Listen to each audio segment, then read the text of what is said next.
Happy Thursday, everybody. I hope you're all doing well.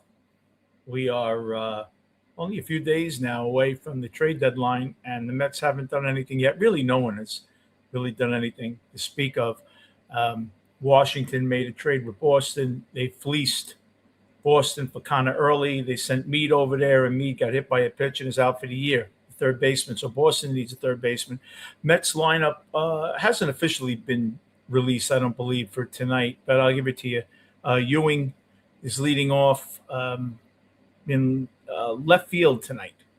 Ewing's going to play left. Lindor's is short. Bichette third. Benjamin right. Roberts going to hit fifth in center field. They want to get him an extra at bat. Beatty at first. Simeon second. Polanco DH, and Alvarez at his best hitting spot, ninth.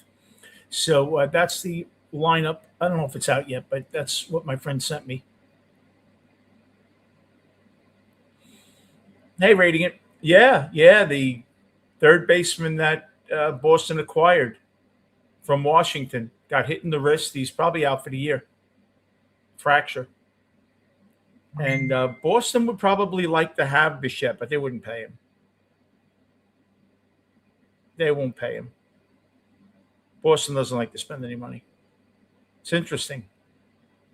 They were never that way. Yeah, they're playing him in left. They want to showcase Robert. So I'm hearing a couple of interesting rumors. Dalton Varsho and Gausman to the Phillies. Possibly Hoffman going back to the Phillies from Toronto, where he had his best success. I'm hearing Tampa really is in on Peralta. They don't seem to be too interested in Holmes. The Cubs are interested in Holmes more than Peralta, I guess because of the ground ball and the good defense. And the Cardinals are interested in Weaver. Now, the Mets have been trying to gauge the interest of Devin Williams. They thought maybe Baltimore. Baltimore wasn't really interested.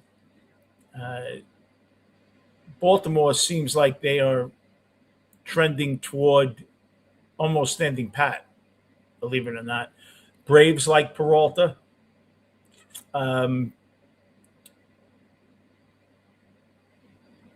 Hefner likes Peralta. Evidently, hey, Dave.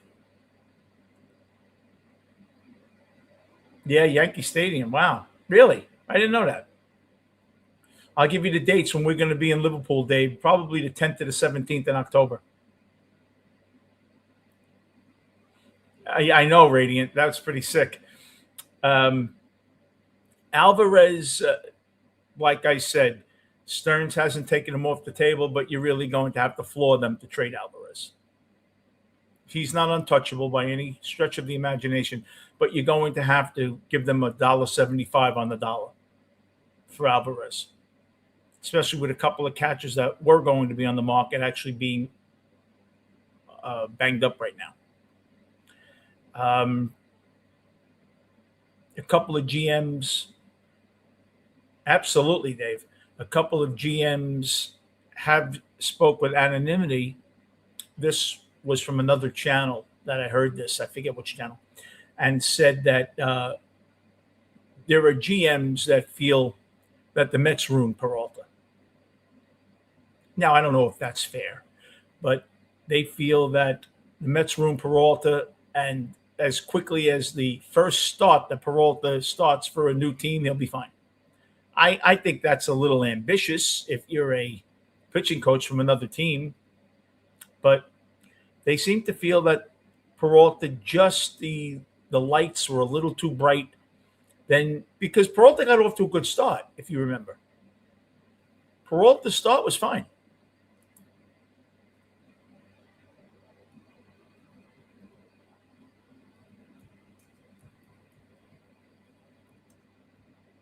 He looked like five-inning Freddie. He wasn't giving you more than five, but he was good.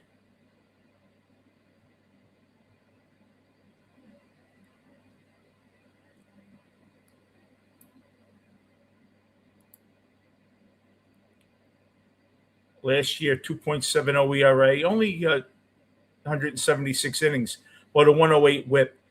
The key there was 204 strikeouts, 66 walks. He was able to get the ball over the plate with a little more authority. We look at this year, 5-9, 4.99. Okay, we'll go back to his starts. The Mets beat Pittsburgh March 26th. 5 innings, 6 hits, 4 earned runs, 7 strikeouts, no walks, 80 pitches right out of the gate, right from the jump. Then he goes 5 innings, 1 earned run, 2 walks, 7 strikeouts, 92 pitches. 5 innings, 4 hits, no earned runs, 1 walk, 9 strikeouts, 91 pitches. So at that point, he has a 3.12 ERA. Against Seattle, well, we'll jump up 5 innings, 4 hits, 1 walk, 9 strikeouts. Beats Detroit 10-2, 7 innings, 1 walk, 7 strikeouts. Has a 3.10 ERA at that point. Loses to Miami, gives up 4 runs in 7 innings, 108 pitches, strikes out 9, only 2 walks. So he's 3-4 with a 3.5. That's way, it's not what you'd like. You'd like it a little lower. Back to back, he goes against Miami a week later, gets banged up. Rebounds the 3rd of June with a 6-inning, 1 earned run, 6 strikeout performance against Seattle.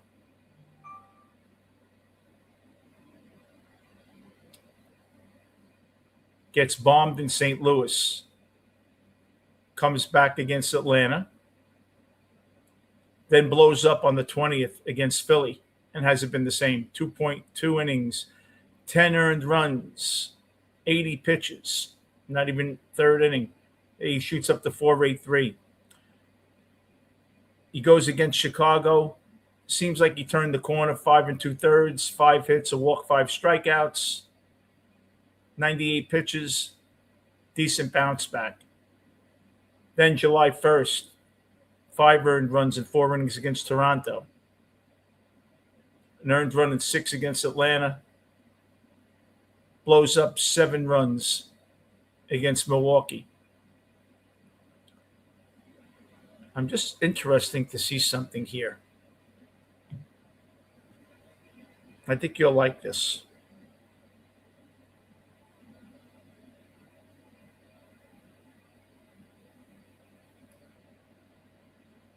Um,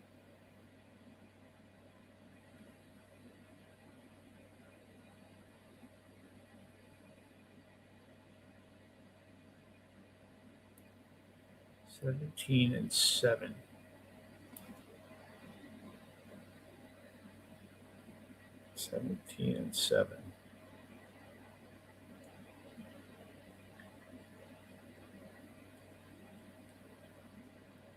If you take away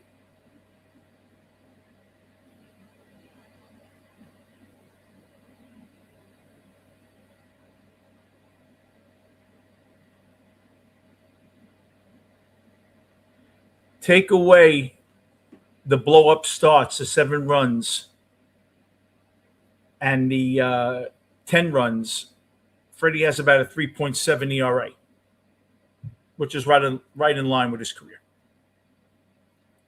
He has 113 innings, 120 hits. You take those 2 out where he gave up 10 hits in 2 2/3, and then 6, you're looking at about 103 innings, 94 hits. You take those 2 outliers out, Freddie Peralta hasn't been vintage Freddie Peralta, but he hasn't been terrible. He's probably at that point about a 3.7 ERA. The scary thing is he's given up 17 home runs as well. His walk rate is very high. And he's thrown 2,100 pitches, which is quite high.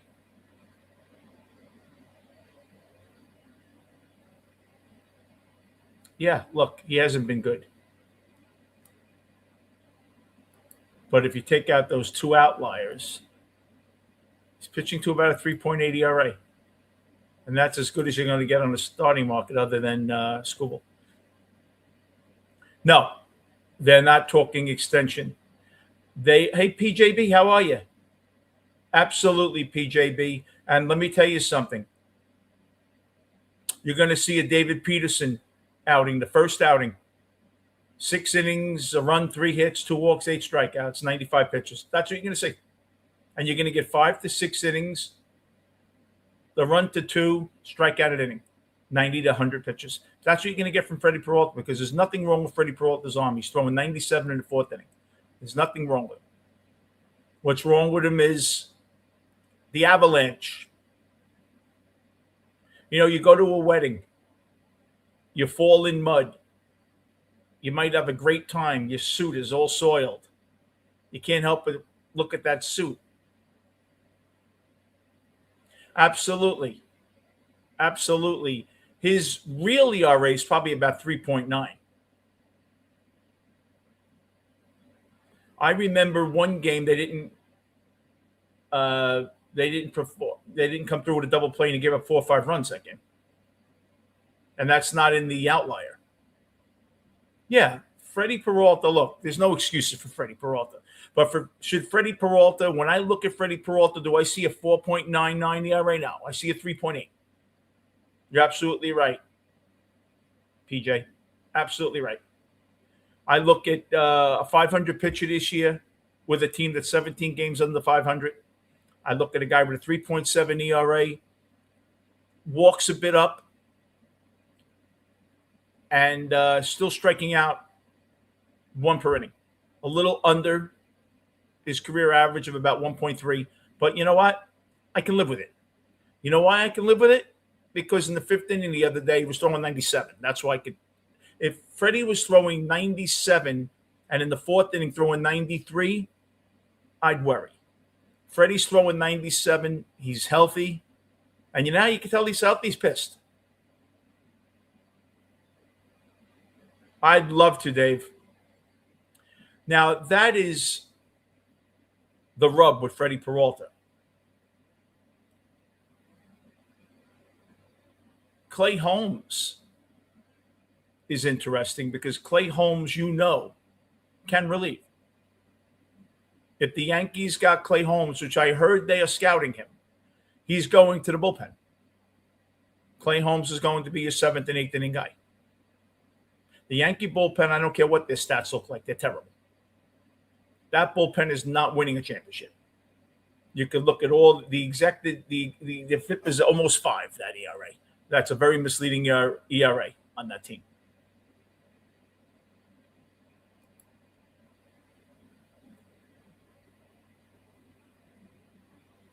Let me see something.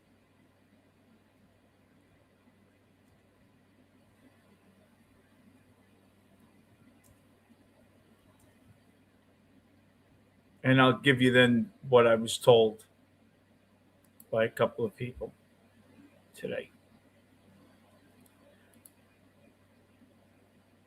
You have to look at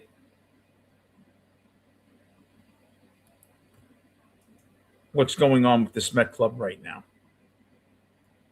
There are a couple of things that the average fan doesn't see. You guys see it because you're not the average fans. The talent level of bullpens, when you look at fatigue, save percentage, and advanced metrics, are totally different than what the eye sees, okay? FIP, XFIP, each factor is weighed to balance recent performance with season-long consistency, okay? It's like the stock market. daily and weekly momentum shifts. A team that's failing over a 2 week period could be because of overuse or an injury.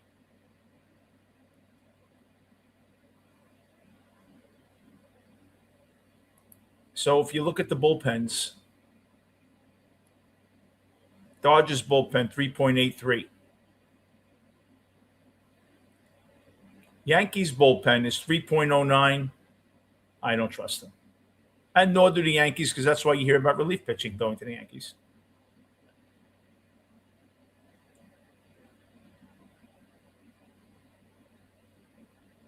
The Mets are 16th at 3.87. But you have to remember, these ERAs are within 0.15 of each other.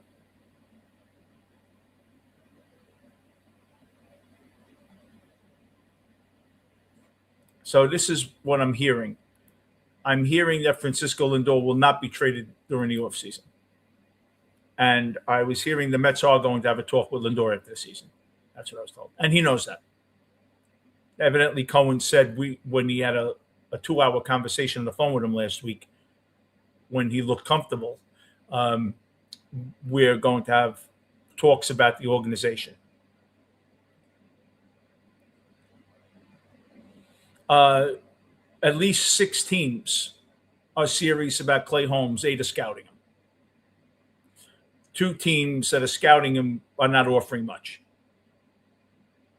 They're taking a flyer to see if they can get him. Take care, Dave.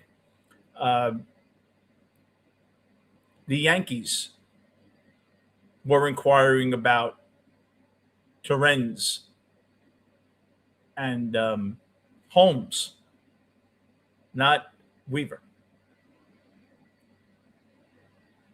Yeah, PJB. From what I was told in the meeting, $1.75 on the dollar. If a team is willing, there has to be a top, preferably. Hey, William. I think the Mets are bullish because he wants to come back to New York. Evidently, Holmes is building a beautiful home here, out near Sag Harbor, near Keith Hernandez, actually, and wants to stay here. And the Mets have every intention of talking to him during the offseason. I couldn't get it on Peralta, but I did get today that from another broadcast. I'm not sure. I don't want to give the wrong, because look, all the Met, as you see, all the Met content providers, I think, are terrific. Whether it's Rob or Ryan, Wardy, I think they're all terrific. Mark, they do their job. They do their due diligence. They're very well read. And I think for the most part, and they're fans, which is nice. I'm a little different because I'm not looking to work for the Mets or Sports Network. They're 30 years younger than me. They are. And also I have a pitcher that pitches for the Mets that is a friend of mine and someone in the clubhouse. So, and a couple of agents. So I do get information that I think they may wait a bit on. Like the other night, well, I remember when Alvarez ripped his cartilage, I told you 20 minutes later, he was going for knee surgery. They knew it right away, and my friend called me from the clubhouse, told me, ripped his cartilage, he's out. I told you, if you remember, he wasn't out of the game 10 minutes, 15 minutes, I told you that. Told you Soto wasn't playing the night before, for the next game. Told you he was taking his MRI and where. Doesn't make me a hero, just makes me have a couple of friends that happen to work for the Mets. But I will tell you this much. They are under the impression that the Mets are going to try to work it out with Lindor. He's also under the impression that, hey, Rob, oh, you're very welcome, Rob. Don't believe that there's no one interested in Lindor. Not true. teams aren't bothering to call right now because they know the Mets aren't serious about trading him right now. Teams are busy with trying to fill their needs. That's a discussion teams will have in the offseason.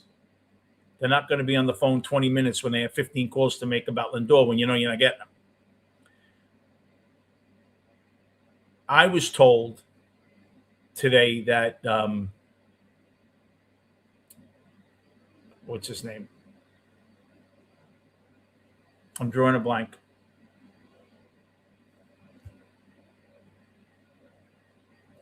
I can't believe I'm drawing a blank. I am getting old.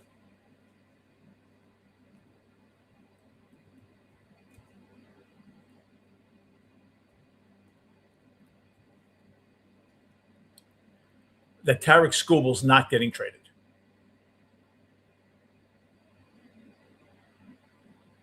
I was told he's not getting traded. Price is too high, and Detroit thinks they could actually compete. And the reason why they didn't trade him in the offseason was because on paper, they are the best team. And they felt they were going to win a division. PJB, the Mets are holding out. They want Fisher from Milwaukee. And Stearns' way of thinking is, I have a lot of egg on my face already. I was told that the Mets can get Williams back for Holmes. I was told that. Not Fisher. They can get him back.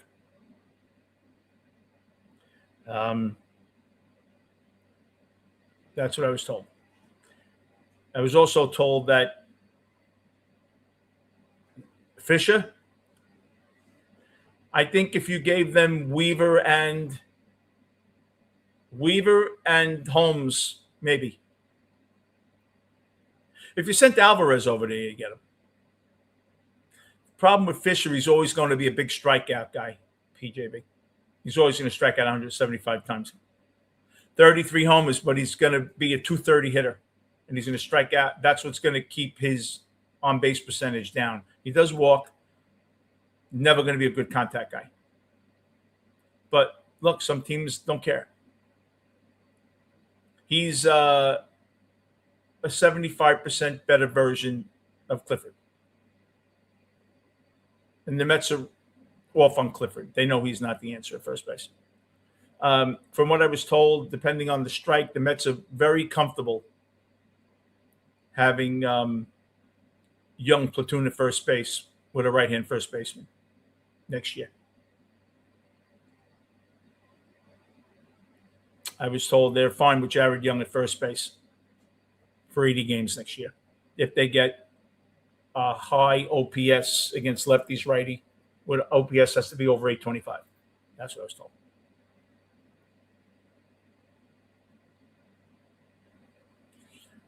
What's going to happen is the Mets can play chicken. Other teams can't. Other teams, there is nowhere else to go for relief pitching. I don't believe Tarek Skubal's getting traded, and and Alcantara's probably not getting traded now. If Skubal doesn't get traded, Holmes is the best pitcher on the market to get traded. Unless San Francisco, Webb, and I think Webb has a lot of innings on him.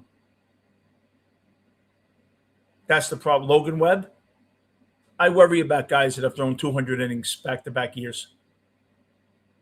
That's the problem with him. And that's the problem with Alcantara. These guys aren't used to throwing 200 innings per year anymore. They better not screw it up. Absolutely, PJ. But you have to remember, it's much different being a GM now. I'll tell you why. Back in the day, you could be a GM. Most GMs didn't have all the statistics and the metrics in front of them. So what I saw as a player with my eye that might be great, you might not like. Now they just go off analytics. So every GM likes the same player. Back in the day, you'd have scouts split on a player. Perfect example. Rick Peterson loved Victor Zambrano. Was it Carlos Zambrano or Victor? From Florida, right? Loved him. They traded Kazmir. If that was today, with the peripherals, they would have never traded it. They would have never taken it. Peterson thought he could straighten them out. Other GMs said, no, you can't. Peterson was the Stearns of pitching coaches, very arrogant. He was starting to first get into metrics. Saw something he liked. So you have to remember, GMs back in the 80s, it was more in the eye test. Everybody walks in with the same folder now, with all the same information. William, you know what? Honestly, I've seen the specs on Fisher. I think Milwaukee has a great system.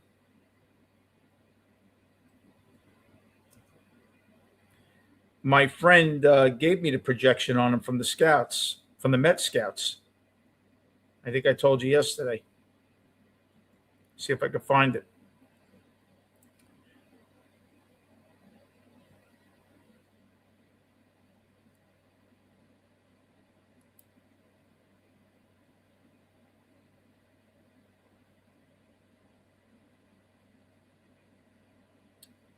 Let me get to it. He did it yesterday for me.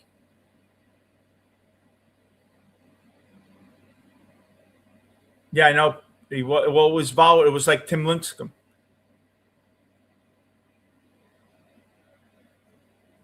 Let me get this for Fisher, because this is 3 teams scouting evaluations with metrics on the BOE system, they call it. And let's see what they said.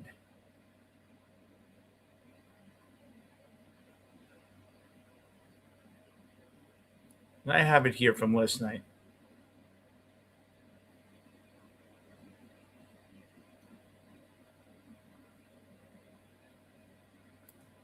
I think I have it here.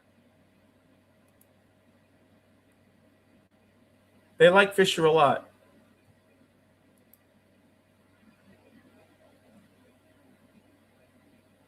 They trust let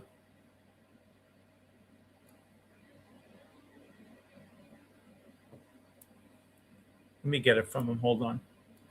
This is from the Dodgers when they were looking at Fisher.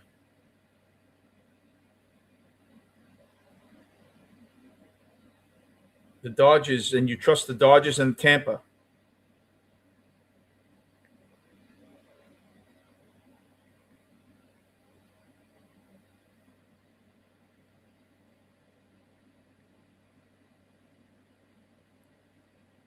This is from 3 teams. The Dodgers had him ranked a little lower than Tampa did.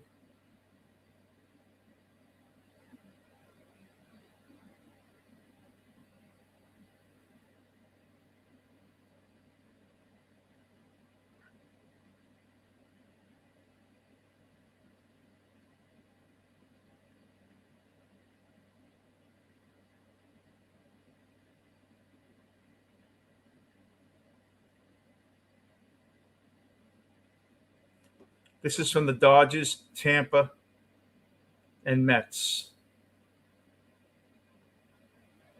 He was drafted 20th.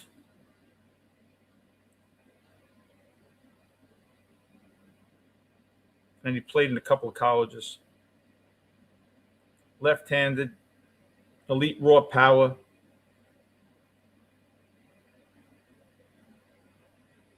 He's from Jersey.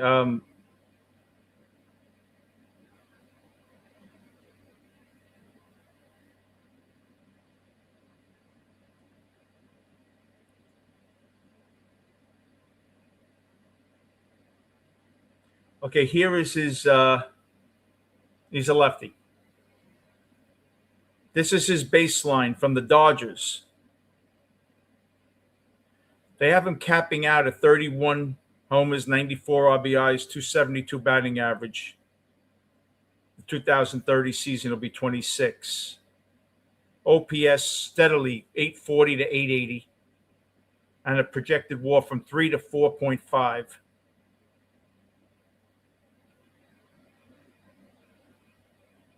They say 28 to 31 home runs for 5 straight years. All-star potential. Was drafted as a third baseman.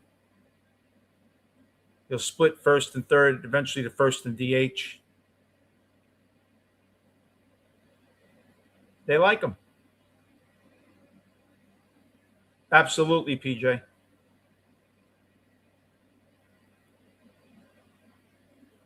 The WAR is telling me that he's not going to be great defensively. If you're a 30 home run, 90 RBI, 857, and you got a 3.5 WAR, you're not good defensively. That's what always kept Alonso down. Alonso should have been a 9 WAR his rookie season. Alonso's been okay defensively this year. You're absolutely right. Juan Soto was a 320 hitter 7 years ago. He's still a 290 hitter, Soto. Soto's elite. I guarantee you, not even Ohtani. Game 7 World Series, bases loaded, 2 out against the righty. Who do you want up? Every GM is going to say Soto. Not Judge, not Ohtani, Soto. Because Soto walks 120 times a year. OPS, on-base percentage from 410 to 430 every year. Elite eye. Doesn't strike out, really. Game changer. But we'll see what happens. Just looking for...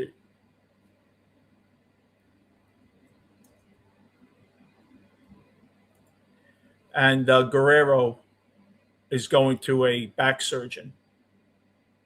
My friend told me he's going to Los Angeles. He's flying to Los Angeles next time they're here in America. He's going to a back specialist. They think he might need back surgery in the offseason. And the only reason they're waiting is because they think there'll be a 2-month stoppage so he could do it in September. They might shut him down September 1st. Okay. All right. My pal told me that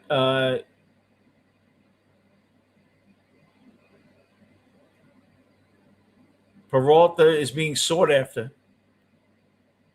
And GMs haven't made it really that much of a secret that they think that he can be straightened out. And that has raised the Mets trade value for him. Holmes, they're very comfortable because it was his leg and not his arm. Holmes, believe it or not, won't get you back as much as Peralta. 2 GMs said that they don't think because of Peralta's history as a starter.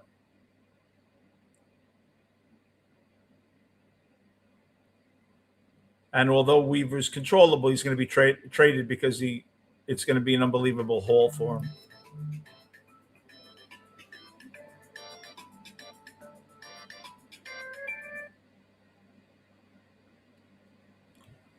Brazoban Stearns is likely to keep because of the options and at his age, he's under team control until he retires, until he's 40. 2.61 having a career year, but you have to build the bullpen for next year. He's cheap.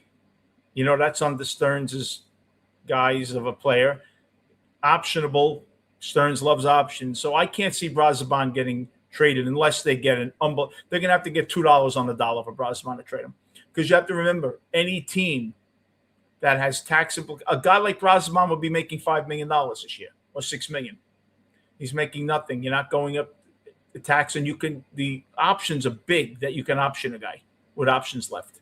That's worth really a couple of spots with the prospect because of that.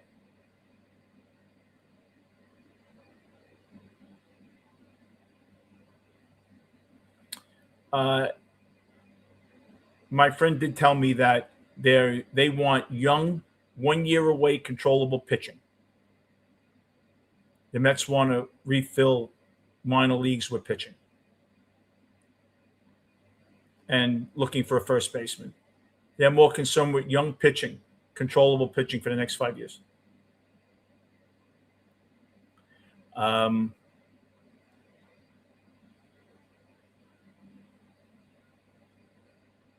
he said Hunter Goodman will probably be traded. Very high strikeout rate. They don't think he projects well against Hunter Goodman, sitting 219 against top 5 starters this year, and has struck out 36% of the time. So that's why Hunter Goodman, you have to be careful if you get him. I would think Alvarez could hit elite pitching better than Hunter Goodman.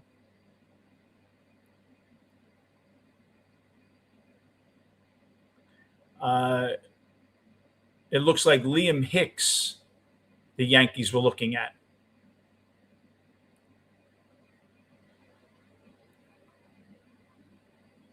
But the Marlins were asking for George Lombard Jr.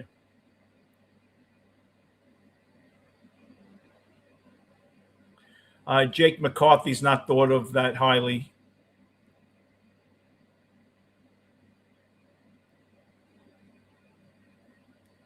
There were some plays you could buy low on. If you really wanted to fill your team up with Major League, Corey Seager.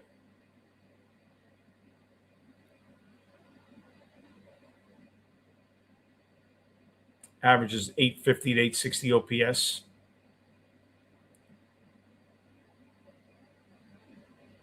$32 years of age. That's a guy the Mets could put at third base if they ate some of the contract.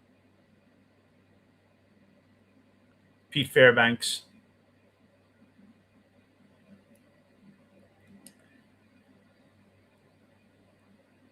Okay.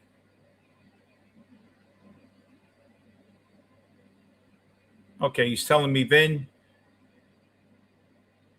if Skubal gets traded, I totally expect it to be to the Dodgers. Don't think he's getting traded, but if he does, 99% will be to the Dodgers. For 2 of the starting pitchers now in the Dodgers rotation.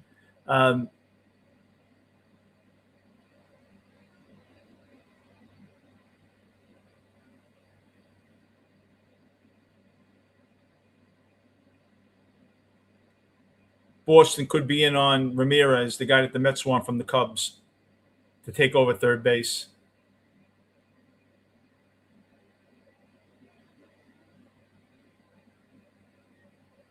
And he thinks that the Brewers are playing possum with Freddie Peralta. He says they really do want Freddie Peralta back. They're just not telling the Mets they do. They said they'll tell them Monday morning they do. Got to remember, the White Sox had one of the most humiliating seasons ever. 120 losses or 122 losses, whatever it was, a couple of years ago. And now they're in contention. So don't feel that the Mets can't get better. And I think Pittsburgh, the front office finally feels they have to spend money because of what's going to happen with the CBA, that you're going to have a minimum to spend. So that's why they're looking to spend money now, Pittsburgh. They want to go in there and not get fined. So we'll see what happens. I could see Castillo getting traded from Seattle. I don't think anybody has any delusional thoughts that he will be a difference maker, but he's an arm that can give you 6 innings. So it should be interesting. Let me see if my analyst is available. I try not to bother him, but he knows I'm talking to my friends on here.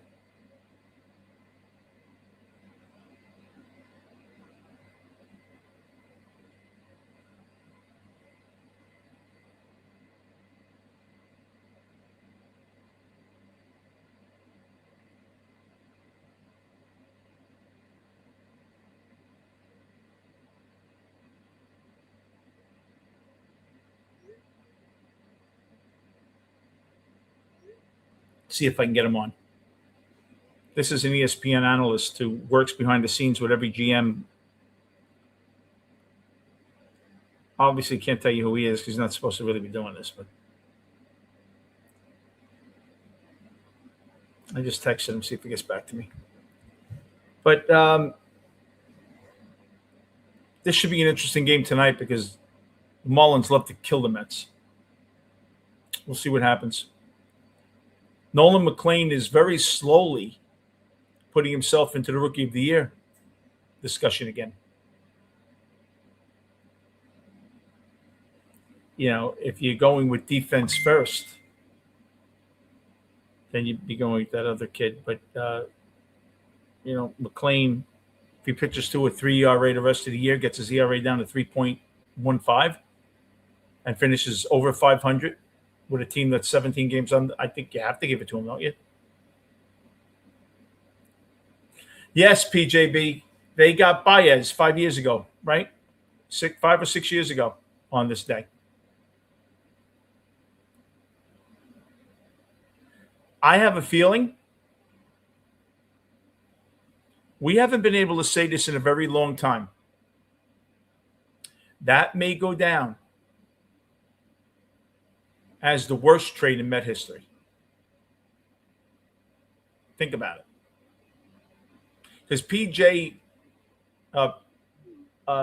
Crow might win the MVP this year.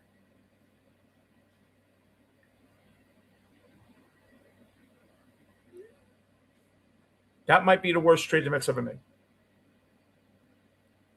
Now, we are getting him on.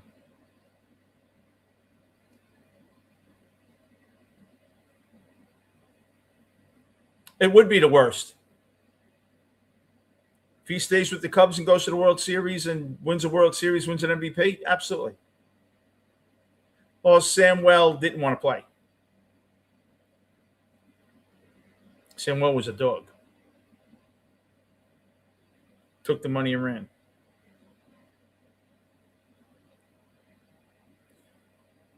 I remember the Mets got in 1972, Gene Clines from the Pittsburgh Pirates, speedy center fielder, didn't do anything with the Mets. Mets always got guys from other teams that for some reason the Mets never developed anybody.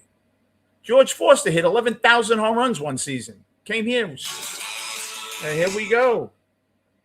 Hello, sir. How you doing? How are you? Thank you for coming on. No worries. You hearing anything trade-wise? Nah, same as the other day. Nothing's really out yet. Team's waiting until the last minute. Have you heard that Peralta's value is actually a little better than people thought because GMs that were speaking with anonymity said that everyone is sure that it's a New York thing and that Peralta can be straightened out as soon as he gets traded? Yeah, I mean, I don't think that's going to affect his value much. I think it might affect his suitors more. I mean, yeah, you might get a little more, but I don't think it's anything. Like you might go from a B- to a B prospect, but I don't think you're going to jump from a B- to an A prospect because you think it's New York. I'm also not convinced it's New York. I'm convinced he's just not had a good year. But, yeah, I mean, he's going to get moved. It's just a matter of where. I think it's going to be Chicago, though. You think the Mets are going to get Ramirez, the third baseman? I don't know. I don't know what that ask is going to be. It might depend if Weaver goes with him or not. You think it would take a reliever also to get that kid? Probably.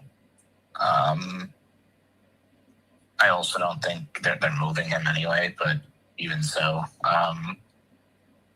it would probably take way more than just Peralta. What do you think of Weaver? Are you surprised that he pitched this? Weaver's given up 1 run in 3.5 months. Yeah, I mean, I'm not shocked because he has these stretches like he did it with the Yankees, but at the same time, he's been better than anyone really imagined after his rough first month. So I would move him. I'm not convinced they're going to, but I would move him, especially because year-to-year relievers are just so hit or miss.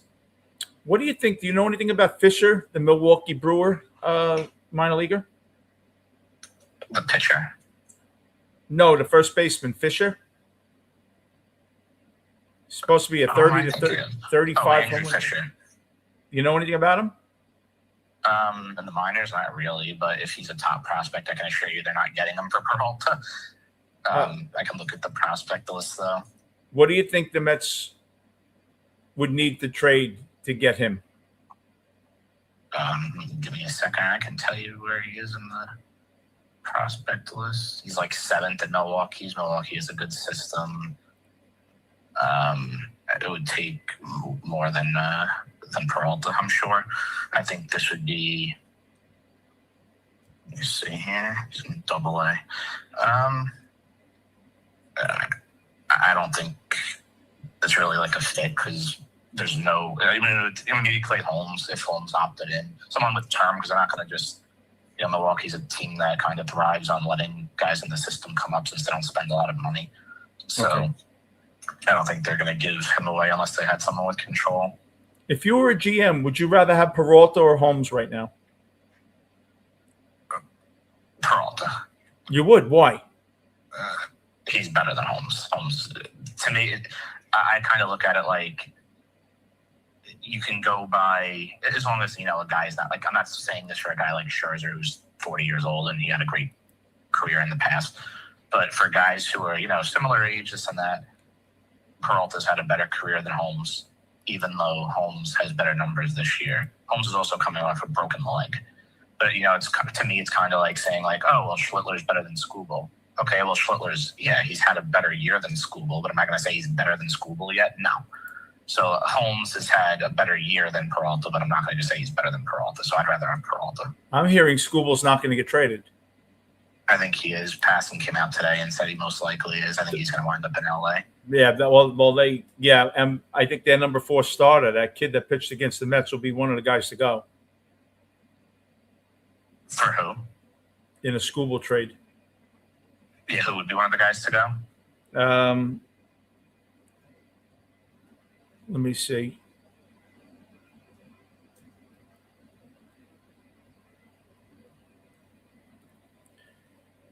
It would be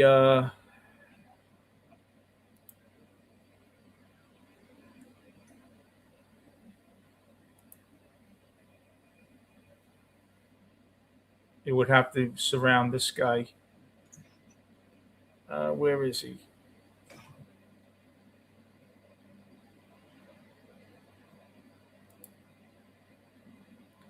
Oh, okay. It would be Emmett Sheehan. I can see that for Skubal. It would be Emmett Sheehan and 2 minor leaguers. Yeah, I mean, it's going to take the Dodgers are probably there's so many outfielders. I think one of their top outfield prospects, maybe a guy like Tapelon, someone like that, with maybe Sheen. Those two. The thing with the Dodgers is they know that they could just sign him, even with restrictions coming, because the Dodgers are in a position. It's like a great example is, who the suitors for Skubal. It's going to be. I don't think the Yankees are going to go after him because they just don't need him. But let's just say. You think the Mets will be in on it? Probably, yeah. But the thing is, like, the Mets have a super high payroll, right? So yeah, but let me ask you a question not to erase this terrible monstrosity of a season, but what better way when you're going to definitely take a hit season ticket wise? I've already gotten my reminder from late August. They know they're going to lose out on season tickets this year. I just wouldn't operate that way, and I don't think you can, especially with a cap coming. Really? They're in terrible shape. You're going to go give Skubal $40 million. What better way to energize a system that's coming off of the worst season in probably 60 years than to sign Skubal? Yeah, but it doesn't work because look, they did it with Soto when they're 0-2 and making the playoffs. So you can't just do that. But the thing is, like with the Mets, they're already in such a high payroll place where they would need to shed so much to get compliant. The Dodgers, they're in the same boat, but the Dodgers can easily go, you know what, we're going to give Skubal 40, but we have Glass now making 30. So we're just going to trade Glass now. And now we only pay Skubal net 10 more. Oh, by the way, Evan Phillips is off the books. Great. There goes 11. Skubal's fitting. So, like, the Dodgers can kind of maneuver. Oh, Teoscar Hernandez, too. There's 20. We don't need him. We have 3 top 20 outfield prospects. There goes 20 there. So, like, the Dodgers set themselves up where they could do it for Skubal, even though they're high. I don't think School would make a huge difference for the Mets. Like, yeah, they'd be better, obviously. He's an amazing pitcher, top 3 in baseball. But if they had School this year, are they making the playoffs? No. The lineup stinks. Do you think it's important for a Met organization that has 2 pitchers like McLean and Scott that you want a veteran around them while they're growing into who they are? How much you're around players, you know a lot. How much is that overblown or underblown that when you have a young rookie like McLean that had a real bad inning and he could walk over, I'm just going to pick a guy like Scherzer, and Scherzer takes him over to the side and says, look, how much does that really mean? A lot. I think depending on the player, though. So, like, I don't if it's coming from, Clay Holmes was a veteran. If it's coming from Clay Holmes, like, I'm sure it means something emotionally to calm a guy down. But I don't think Holmes is really helping him. But a great example is, like, if you said Scherzer, right? A guy like Garrett Cole. I heard Scherzer was unapproachable. I was told by people that know him that people didn't want to go over to him during a game he was playing. Well, maybe when he was pitching. Yeah, when he was pitching. Look at a guy like Cole, right? Schlittler has an amazing cutter. He has that cutter because Cole said to him, why don't you throw this, and taught him how to do it. So a veteran taught Schlittler that cutter, and look at what Schlittler's become. Last night, Schlittler mowed through the White Sox. It wasn't even competitive. And he had 2 bad hitters he let get away from him. And he went into the dugout, and you can see how mad he was where people stayed away from him. And Cole even, who is like the captain of the team with Judge, even approached as a funny meme of it on Twitter, looking like, should I go over to him? And Cole wasn't even sure if he should. And eventually Cole took him to the side, and they showed on the broadcast, Cole was covering his mouth and showing him pitches, sequencing this and that, and calmed Cam down for like a whole inning after that. So a guy like Cole, yeah, I think that's valuable to have a guy around for McLean. A guy like Holmes, yeah. No. I was told from someone that works with the Mets organization that the biggest thing that screwed Freddie Peralta up this year was ABS. It got in his head. Yeah, I don't buy it that much. I mean, maybe, but you can only challenge twice, and some of them are used on the hitting side. I don't go for that. It's not but he was getting close calls. He was getting the high fastball. He's not getting it anymore. Yeah, I don't really buy it. I mean, I kind of just buy what Peralta is. He's a number 2 starter, and he had a few blow-ups that really inflated his ERA. He never gives you length. He gave you even less this year. Yeah, I looked at the starts. If you took out the game that he gave up 7 runs against the Cards and the game he gave up 10, he's got a 3.70 ERA. Yeah, which wasn't great for him, but no, he's a number 2 starter. This is why when Met fans are like, oh, we got our ace. I'm like, no, you didn't. You got a number 2. They still need an ace. But the thing is, with Peralta, at least you know what you're getting, where this is a guy who every 5th day is giving you, I'm not going to count this year because it's been an off year for him, but for his career, he's given you quality starts constantly for years. So that's the appeal of Peralta. It's not that he's an ace, because he's not. It's that he's a quality starter who's very good. Would you be surprised if the Yankees went after Holmes? Yeah, they just don't need him. They have more than enough pitching. They're going to go for relievers and bats. But I don't think their relief pitching's any good, to be honest with you. I mean, they have the number 1 ERA in baseball. Yeah, but the FIP is like 4.5, the ERA. Yeah, but the thing with their relief pitching is excellent. The problem with their relief pitching is you're going to ask guys who are excellent in a mid-inning role to go get me 8th inning outs in October. So they need to get at least 1, maybe 2 high leverage guys to kind of keep everyone in place. So I think their bullpen's good. It's not it's a good bullpen. It's just they need 1. They need 1, 2 would be amazing, but as long as they get 1 more guy, more like a setup man for Bednar, and then I think that would go a long way for them. And don't forget too, in the playoffs, you're only starting 4 guys. So Warren and Weathers are going into the bullpen. Right. So that's 2 other, Weathers throws 100 when he's letting it air out for 1 inning. And Warren has been a successful reliever in the past. But do you want Warren or Weaver going against Ohtani in the World Series? Weaver, but that's my point. They need to go get one more high leverage guy. Because like Fernando Cruz is a great example. Cruz is kind of used as their fireman. Cruz has been on, I think, 39 runners on base. He's come into a game, and I think he's left 36 of them stranded. So like a guy like that, you want in the 6th inning though, so you can deploy him in that situation. You don't want him just coming in for a fresh 8th. So that's where a guy like Weaver or Morjan or anyone else, they need to go get one more guy like that. Do you think that I'll tell you something also that I think Harper wants out of Philly. No, I think he wants Mattingly out of Philly, which he will because they're going to hire Cora. Mattingly's son is the assistant GM. Yeah, I just don't think he's going to stay there. I think they're going to hire Cora because he's really close with Dombrowski. You think so? Yeah, I mean, not that Cora is some savior, but I think for them it makes sense. Now, let me ask you another question. Are you surprised that Harper comes out and just says these things against? And I think he threw the Mets under the bus too.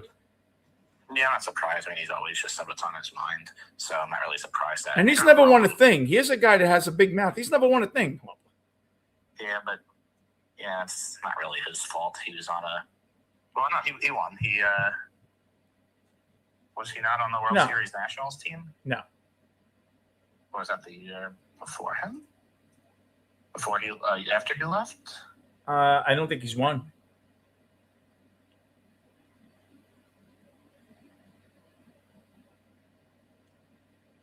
Hold on. He seems to have a big mouth, Harper. And you see, if that was Soto saying that, it would be all over ESPN. It would be all over every channel because Harper says it. I had to read it on a Philly station. Everything gets buried if it's not the Mets this year.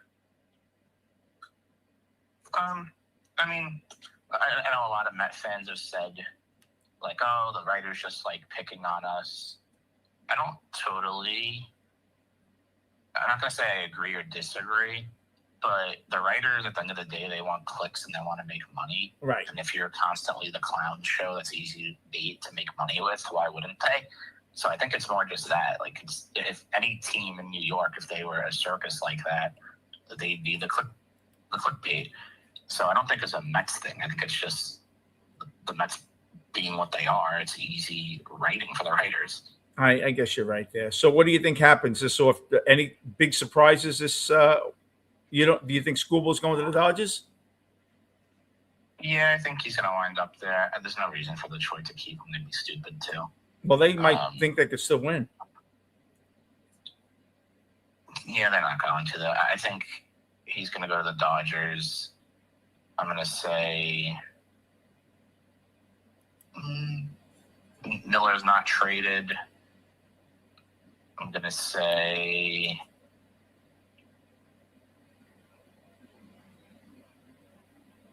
I think, wasn't there one other huge name that was on the market? Who am I thinking of? Miller? Oh, Harper said, I think that's more, I don't perform to my ability, then we're not going to be the team we should be, right? Harper said, so that's always me. But like I said, last month's been crappy ever since Kansas City. I'm healthy. I feel good. My body feels strong. I think he's looking forward to he thinks they need enforcements during the trade deadline. He didn't say anything like terrible. No. I'd say, I'm going to guess Holmes isn't moved. Peralta goes to the Cubs. Trying to think. Morjan goes to the Yankees. You think Jeffers so? Goes to the really? Yankees. Who are they going to trade for him? For Morjan, they'll probably give a couple of minor leaguers. It's been pretty well known that San Diego has been all over the Yankees minor league system the last couple of weeks. And how many times in sports do you see it happen? And that guy loves to trade. That for the sake of trading, he loves to trade, the Padre GM. Yeah, but how many times do you see in sports where, they're all over the Yankee system because they talk about Miller and then Miller becomes not available. So they're like, oh, well, we already know the system well, so we can make this trade easily. And you go from one round. You want to hear something unbelievable? I was told by a friend of an agent. Now, tell me if you think this is possible, because this guy that told me this, I know 40-something years. He said Lindor was purposely, with all the problems going on, he was purposely left off that no trade list. So when teams called about him, they could maybe push Mauricio or Bichette on them instead of Lindor. No, Lindor's not really. But how about this? Do you agree with that? That he might have been because they were trying to get teams to call and maybe they could throw Bichette or Mauricio at them, and the call would materialize because they think Lindor might be. Is that possible? Nah, I think it's more just it is what it is. Why would he have been left off that list? Because that list was leaked by the Met PR department, definitely. Why, or his agent?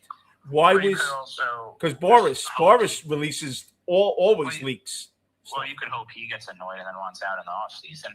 But why do you think it wasn't that he was one of the guys? Do you think Stearns deep down wants him out? I'm sure. Yeah, I mean, it's a terrible fit right now with them, so I'm sure he does.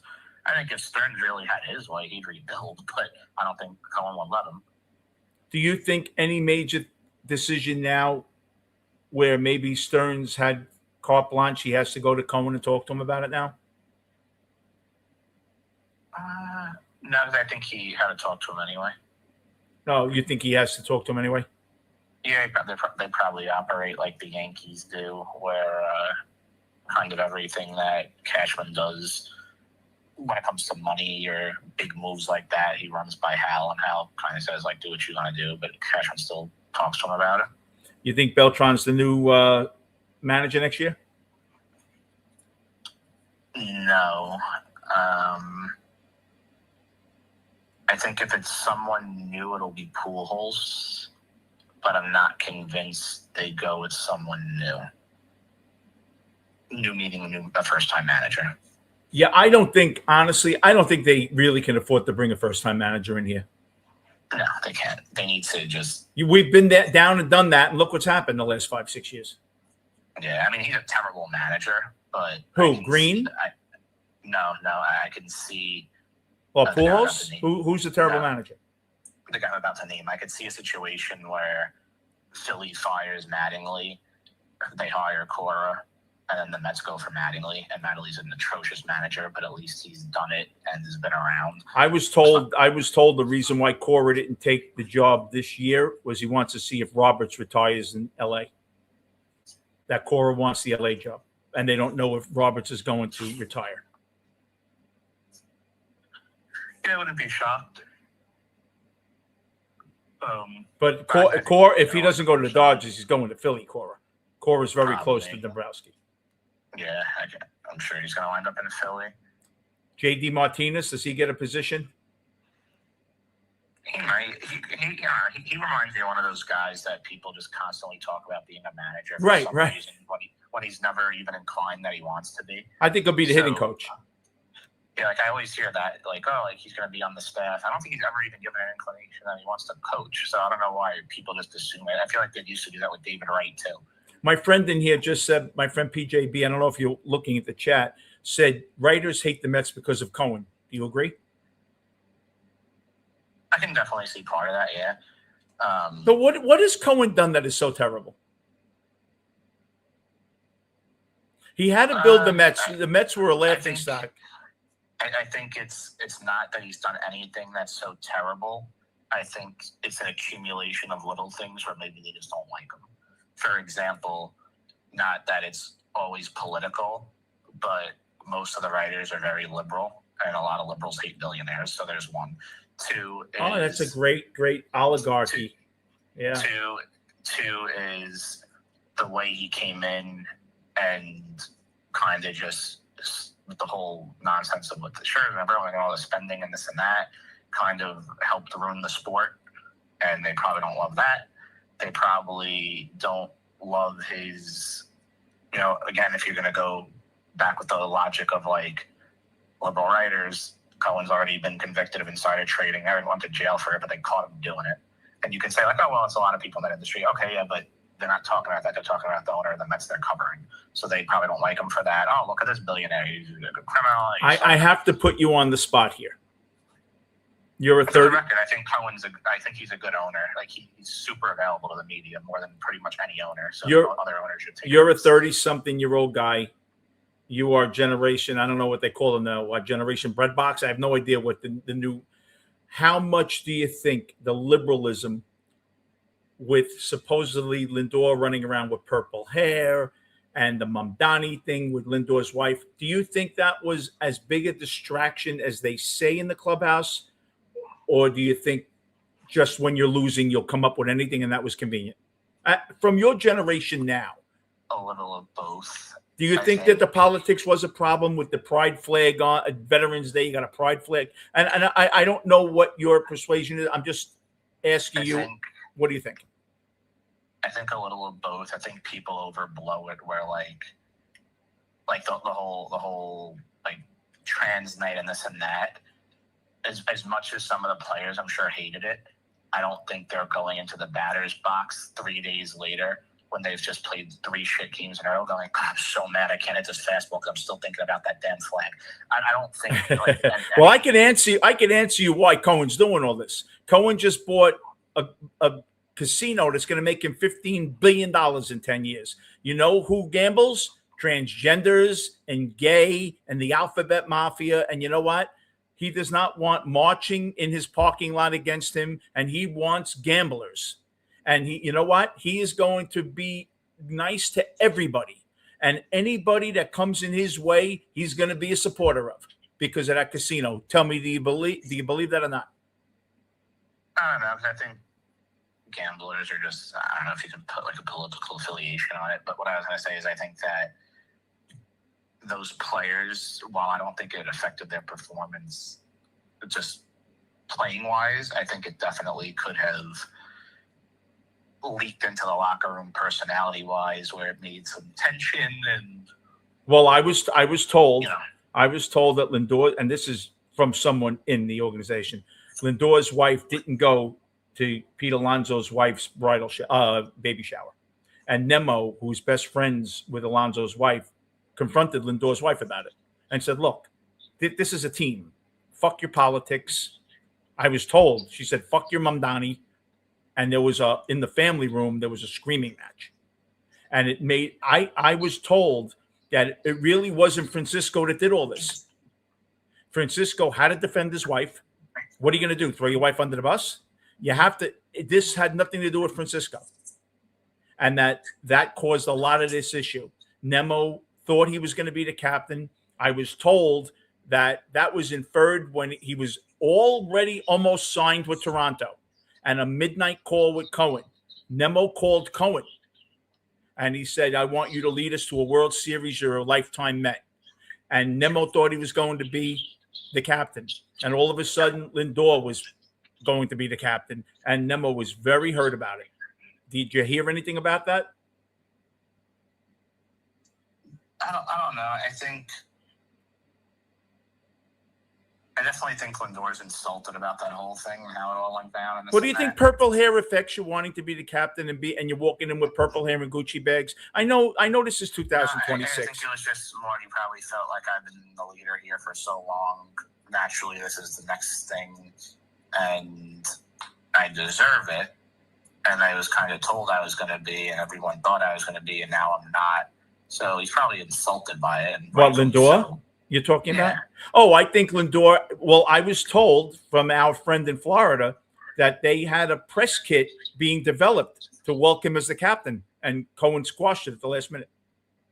He thought he was going to be the captain. It was more than just a rumor. He thought the PR department was working on a film about it.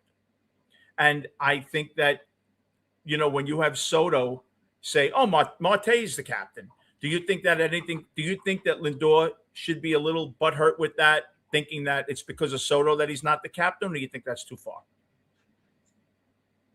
Is it Soto the reason he's not captain? No, I know you don't want to say. I know you. It's hard for you to talk, but do you think it is? No. I'm not convinced he's the reason. I don't think he's the sole reason. I think maybe he's part of it. Where do they really dislike each other? From what you hear, do they dislike they can't stand each other? Is that a fact? They can't stand each other? Yeah, every reporter, they're like their relationship's awful. I was told it's been a little better. They were talked to. Evidently, someone talked to them. I don't know if it was Cohen, but they were talked to. And I was told that Lindor had a conversation with Cohen 2 Thursday nights ago, and then he looked much more relaxed after that because of all the trade talk. I think now I know there are a lot of personalities in this. I know Nemo for a fact went up against a beat writer because a beat writer said Swisher was the best left fielder in New York, and went up and took umbrage with it. He was Nemo was very, very sensitive. Nemo would go up and argue about an error to the official scorer. And Nemo, there was an article, one of the New York beat writers gave the best left fielders in New York, and it was the Yankee guy over the Met guy, over Nemo. And Nemo went up to him in the clubhouse a few years ago. It could have been Bellinger, but she's better than No, it was a few years. No, it was before Bellinger. Who would it have been? Could it have been Stanton? Judge, because Soto played right. left Field. Yeah, well, Judge moved to left because Soto played right. So it was Bellinger, Judge, and it was one of those two. Unless it was years ago, but I don't no, it was a few years back. I don't even remember who the left Swisher would have been. No, he's been retired for years. But evidently, Swisher is better than Nemo too. Even if that was the case. Very sensitive guy. Great guy. Now I've also been told Nemo's a nice guy. I heard he's a nice guy. Lindor. Very nice guy. A little phony, but I was told Soto's a phony too. But Lindor's an acquired taste. Right, but they said he's a nice guy. On the other end of the spectrum.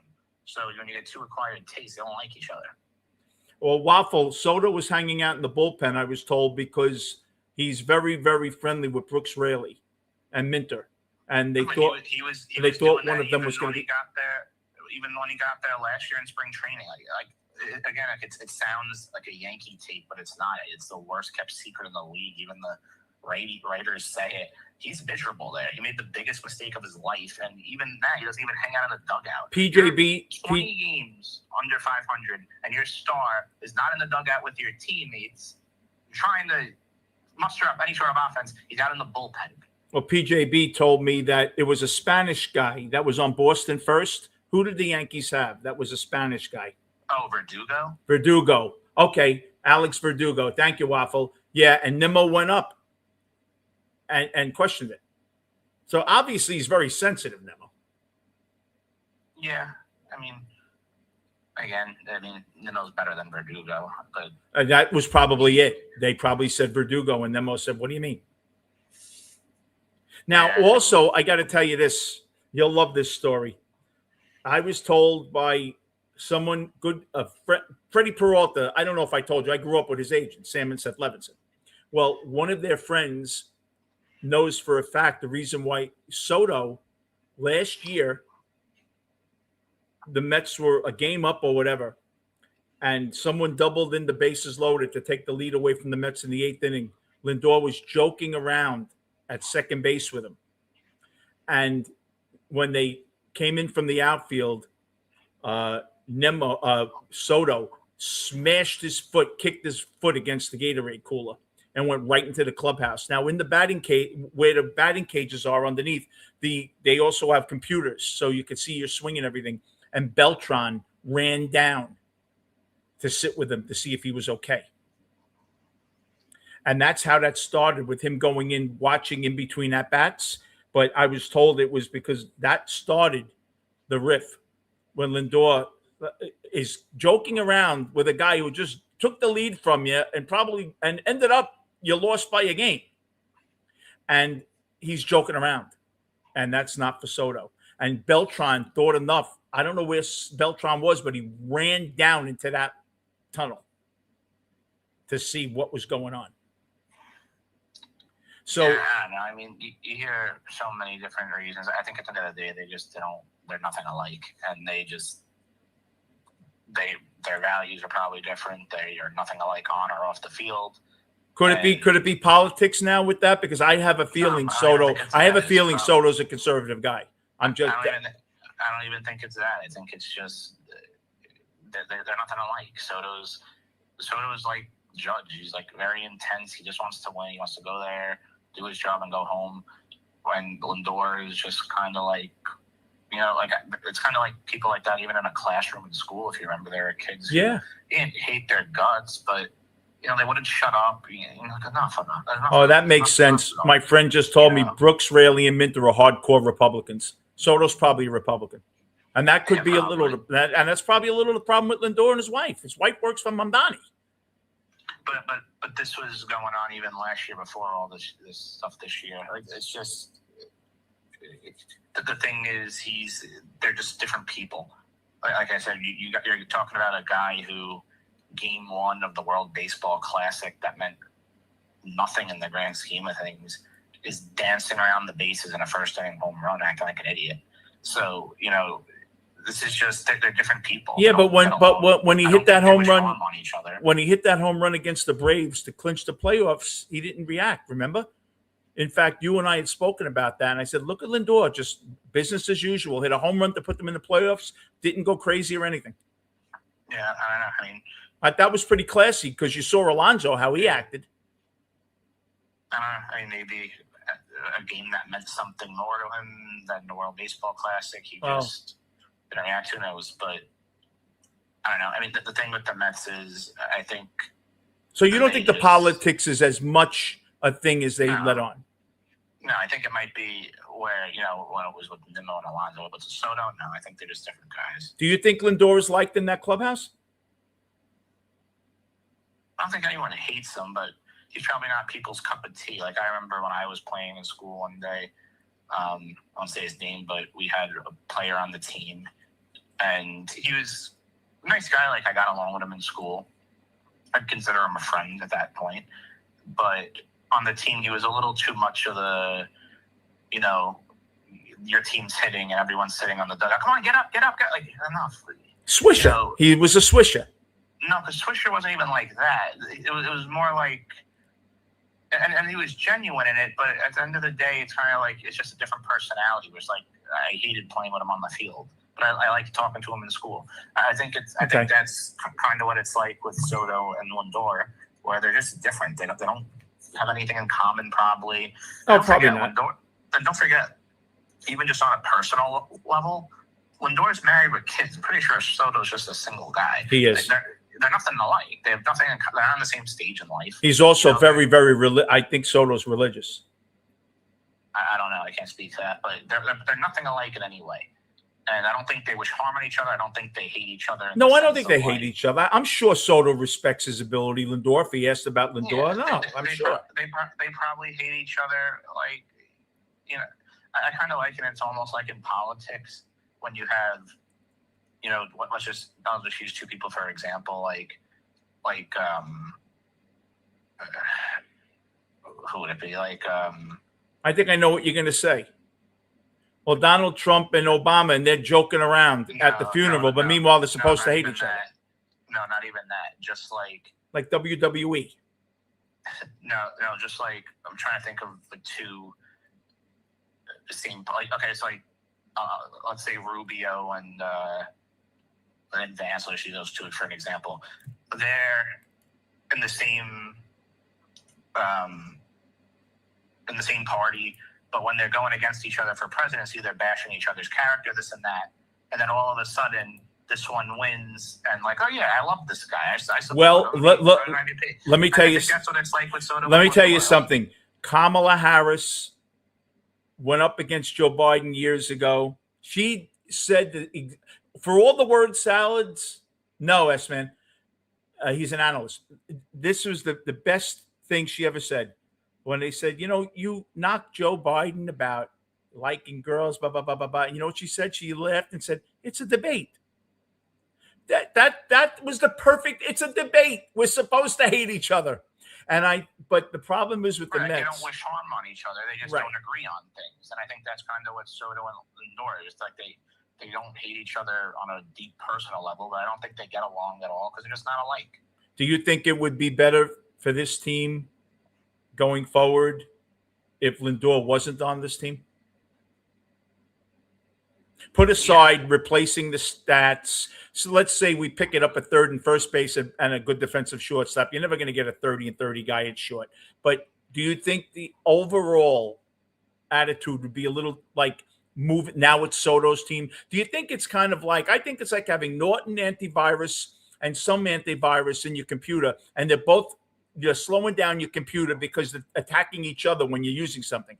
I think that no one knows whose team it is. I think it's officially Soto's team. You could say all you want at Soto's team now. Lindor's still in the room.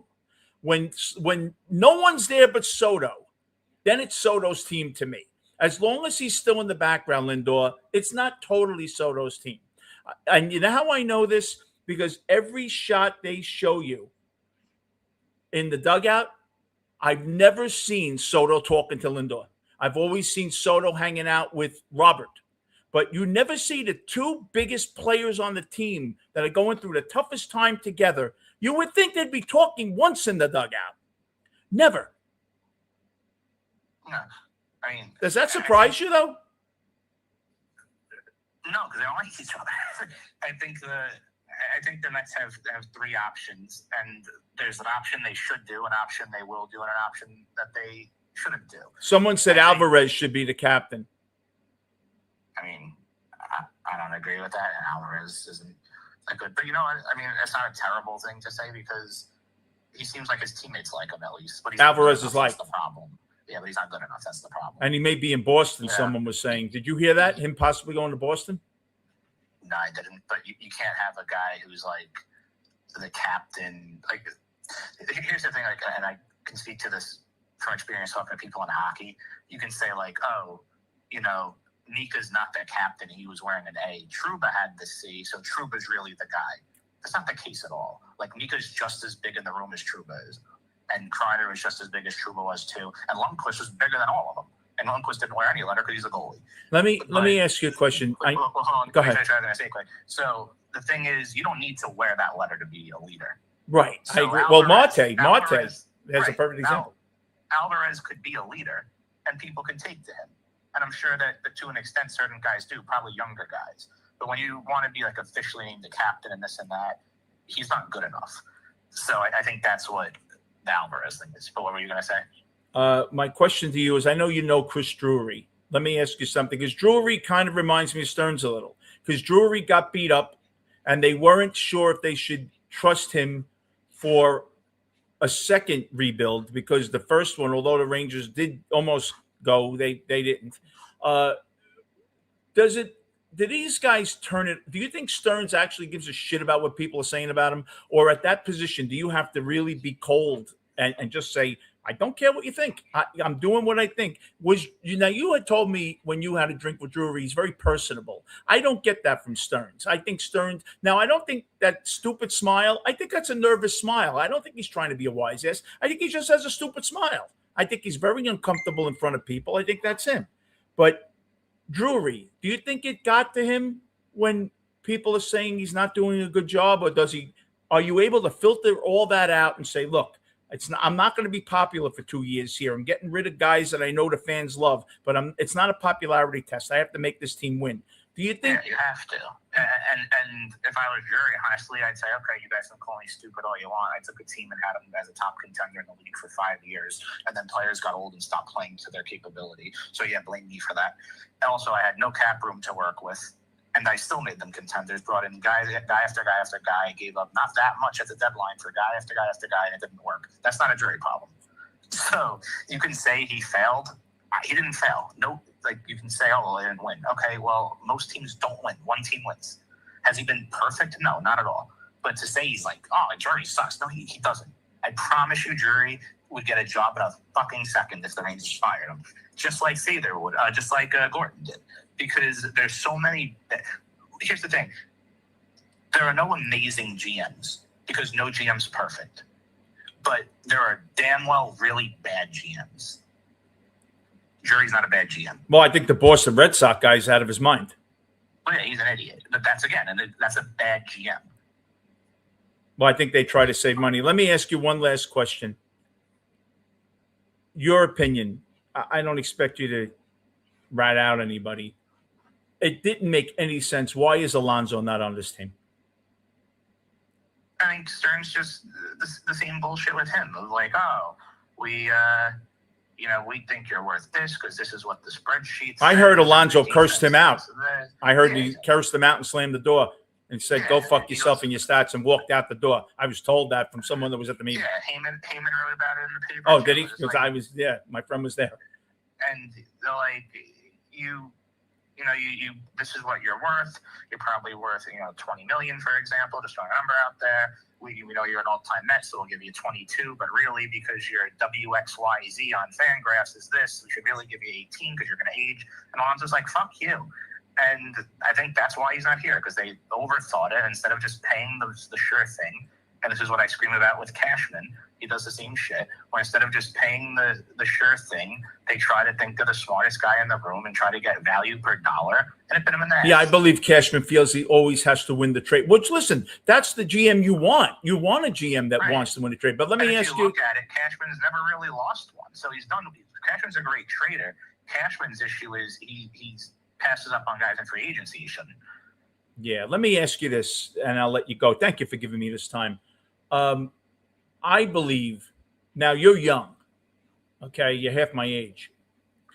I believe part of the problem with GMs nowadays, I think if I was a GM 25 years ago, I'm going to think much differently on a player than another GM because you didn't have all these stats in front of you.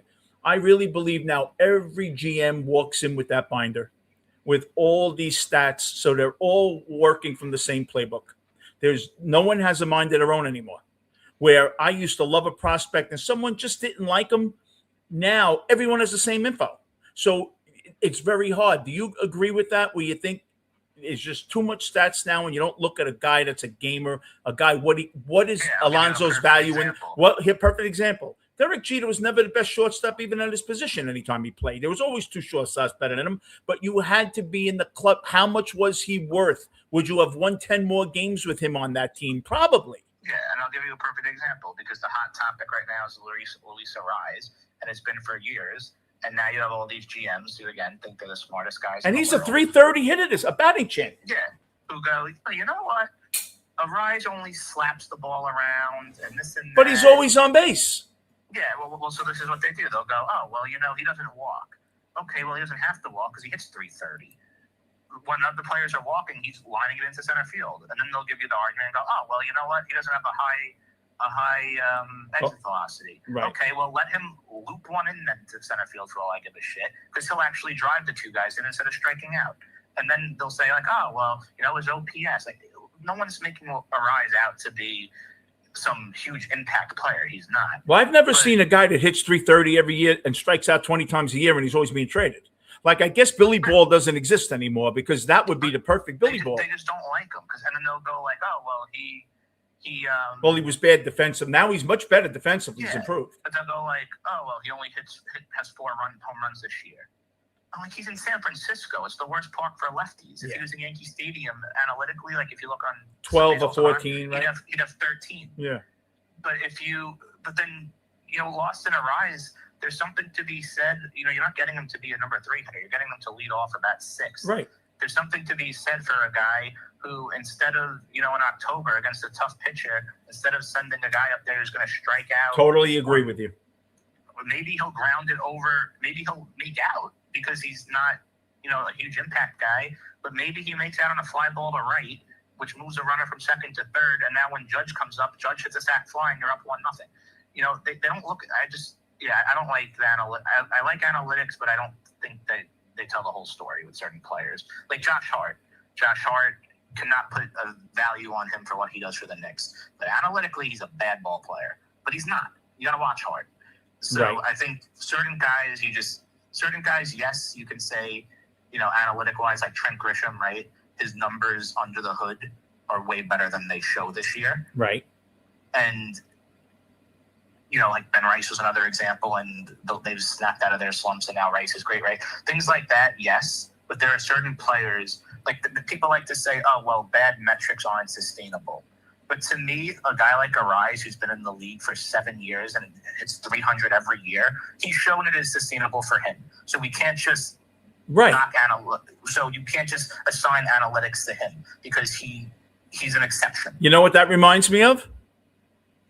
Do you know Chris Sale is 37 years of age. He was throwing 96 yesterday, 97. 5 years ago, his average was 93 and a rookie 92. Yeah, you're supposed to get older. Minaya doesn't throw as hard, but Chris Sale, this is his normal. I totally agree with you. Some guys are just, some guys are Aaron Judge. Right, and then you can look at, and there are certain things too, like if you look at, that's why you can't just go by numbers, because when you look at like Schlittler and McLean, right? Schlittler's a better pitcher than McLean. But I think arsenal-wise, in terms of movement, this and that, I think like when you're going to go off speed, for example, I think McLean, like eye test will show you McLean has a better slider or curveball than Schlittler does, right? Meanwhile, every analytic will back that up. Spin rate, this and that, right? All goes to McLean. But at the end of the day, results are results, and Schlittler gets better results with his curveball than McLean does. Do you think Schlittler's the real deal, or you think he'll regress at all? No, I think he's the real deal. I don't even think he's a finished product. Really? He's going to add a change. Yeah, he's like 24. He's going to add a changeup or a splitter or something. What do you think of Christian Scott? I like him. I think he's good. You think he'll be as good as McLean or no? No, because I don't think he has the arsenal for it. But I like Scott. He's one of the guys I would keep. I think you can kind of tell when someone is like due for regression because you see they're kind of pitching over their head. Like Will Warren, great stuff. Great, relatively speaking, for like a back-end starter. Great stuff. But Will Warren's not going to stay at a 2.5 ERA. He's not. He doesn't have that kind of stuff. He's not that kind of guy. He's probably going to regress, and then he settles in the high 3s, low 4s. That's Will Warren. Great pitcher for number 5, but you expect him to come back to earth a little, even if he had a great year the year before. A guy like Schlittler, though, guy's just like an absolute menace, and he throws 100 with 3 different kinds of fastballs. He has a sick curveball. People can't touch him. Like he faced Soto earlier in the year. I think he blew like 3 right by him. Like he's just one of those guys. That the only thing stopping him is an injury. And this day and age, like even if he was to have Tommy John one day, God forbid, like he's going to come back and still throw 100 a year later. So I think he's the real deal. Well, listen, thank you so much. I know you'll be busy Monday, but I'm going to have a show all day for my friends here, and they love when you're on. If maybe you can give me a little time after and discuss a couple of big trades, maybe Monday at some point. Yeah, Monday night should be fine for that. Yeah. Thank you so much. Have a great day, and thank you. I know it takes a lot out of you to get on here. I know you kind of you go out of your way. Thank you so much. No worries. Talk to you soon. Thanks. Bye.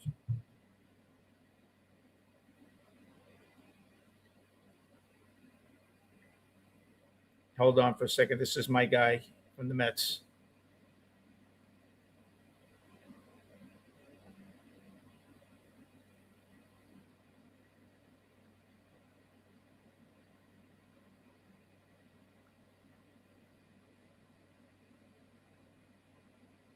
The Mets have sent. Wow.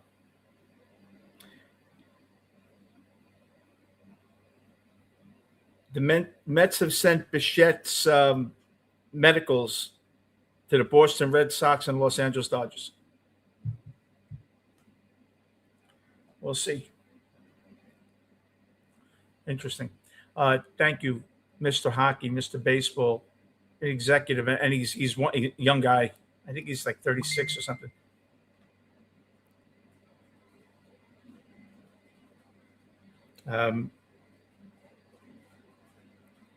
Good guy, knows his baseball. Look, Bichette. Well, no, that's just medical. That could be anything. I guess because of Meade getting hurt. Oh, I came on here to tell you something, and I'm bullshitting around for an hour, 35 and 26 minutes. The Mets were offered off the cuff to take Devers' contract back. I don't know if it was for Lindor, but they were talking about Devers. They were. Now, it's not that Cohen does not want to buy prospects, but Cohen is very, very worried about the Met minor league system. Everyone has regressed. Tong has regressed. Clifford's regressed. Everyone has regressed. And the problem with the regression is sometimes you get better. Or maybe Tong wasn't all that good to begin with. Now, every GM loved Tong last year. So this wasn't Stearns just blowing smoke up everybody's ass because he didn't trade him. You know, if he would have traded Tong, I would have said, oh, that's why Stearns is dead. They're all building him up because they wanted to trade him. But they didn't trade him, which means that they really believed in their hype. You know, the Mets used to do that with Lastings, Millage. The Mets were known for that. The Mets used to build up their minor league players, never bring them up so they could trade them. They were known for that. And then everyone caught on. The Met prospects weren't any good, but they used to make believe they were great. They hit like Brett Beatty. Do you know what you could have got for Brett Beatty 5 years ago? Brett Beatty hit 340 everywhere he's ever been. 390 on base percentage. You could have got anything for Brett Beatty, a 21-year-old 5 years ago. No, they're not. No, Baez, they didn't want Baez because of his attitude, and they wanted Baez away from Lindor.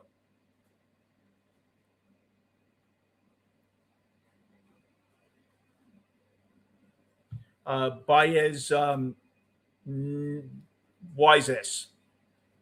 Well, look what he did. He was here a few weeks, and already Lindor's giving thumbs down.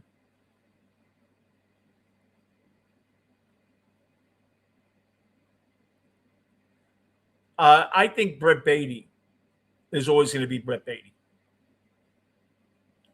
I really believe Vientos is going to go to a team like Oakland and hit 35 and 85 for 5 years. And look, you know how I act with Vientos. I'm throwing remote controls. I had to order this for $30, but I really do believe Vientos will figure it out. First of all, he hits the ball in the top 10%. Hard. I think if you made Vientos a DH in a secondary B market and he played 155 games, there's no way Vientos won't hit 30 home runs. I'm telling you. And I'll tell you why, if you want to know.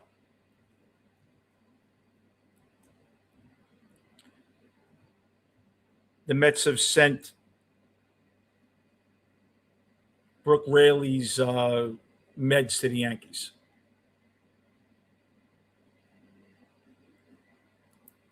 I'll tell you why. And I'm not a Vientos lover. Okay? Vientos in 237 at-bats this year had 11 home runs, hitting 211. Which means if he hit 240, he'd have 14 or 15.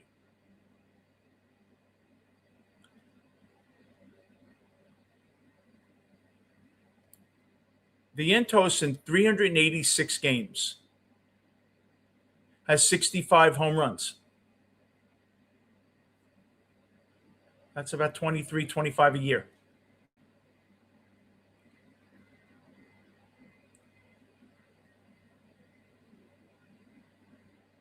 His strikeout rate is 180.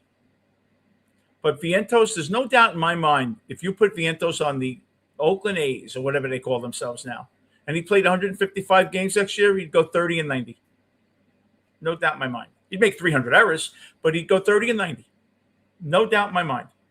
There is no possible way that Vientos, if he plays 155 games, 150 games, doesn't hit 25 home runs. There's no way he doesn't hit 25 home runs. The problem is he can't run the bases. He's a negative in the field. But pure offense, 30 home runs, 85 RBIs probably for the next 5 years if he's on a B team, gets his 150 games in, 550 at-bats. No doubt in my mind. Right, PJ. He just can't play for me. Now, Beatty. If Beatty played 150 games, Beatty would hit 20 homers, knocking 69 runs, hit 240, 22 doubles, 6 stolen bases. Just not enough for a team that needs a lineup. He's a plus guy on the bench. I'm giving you a guy that could play third, second, and first. Third, above average. Second, probably average. First, a little below average. Probably around Young. Jared Young. Around that type of defense. Outfield, about what Cespedes was his last year. A negative. But for one game, you could probably put him. Probably wouldn't hurt you as much in left. There's right, but he has an arm. That's how to put him in right. Yeah. PJ, I didn't even notice that. Brett Beatty to the Red Sox would make a lot of sense for the Red Sox. That would make sense for the Red Sox. And you could probably get him for nothing. Well, not nothing. Get him with a reliever. He makes no money. Right up that GM's market. Hey, game. But I got some questions here.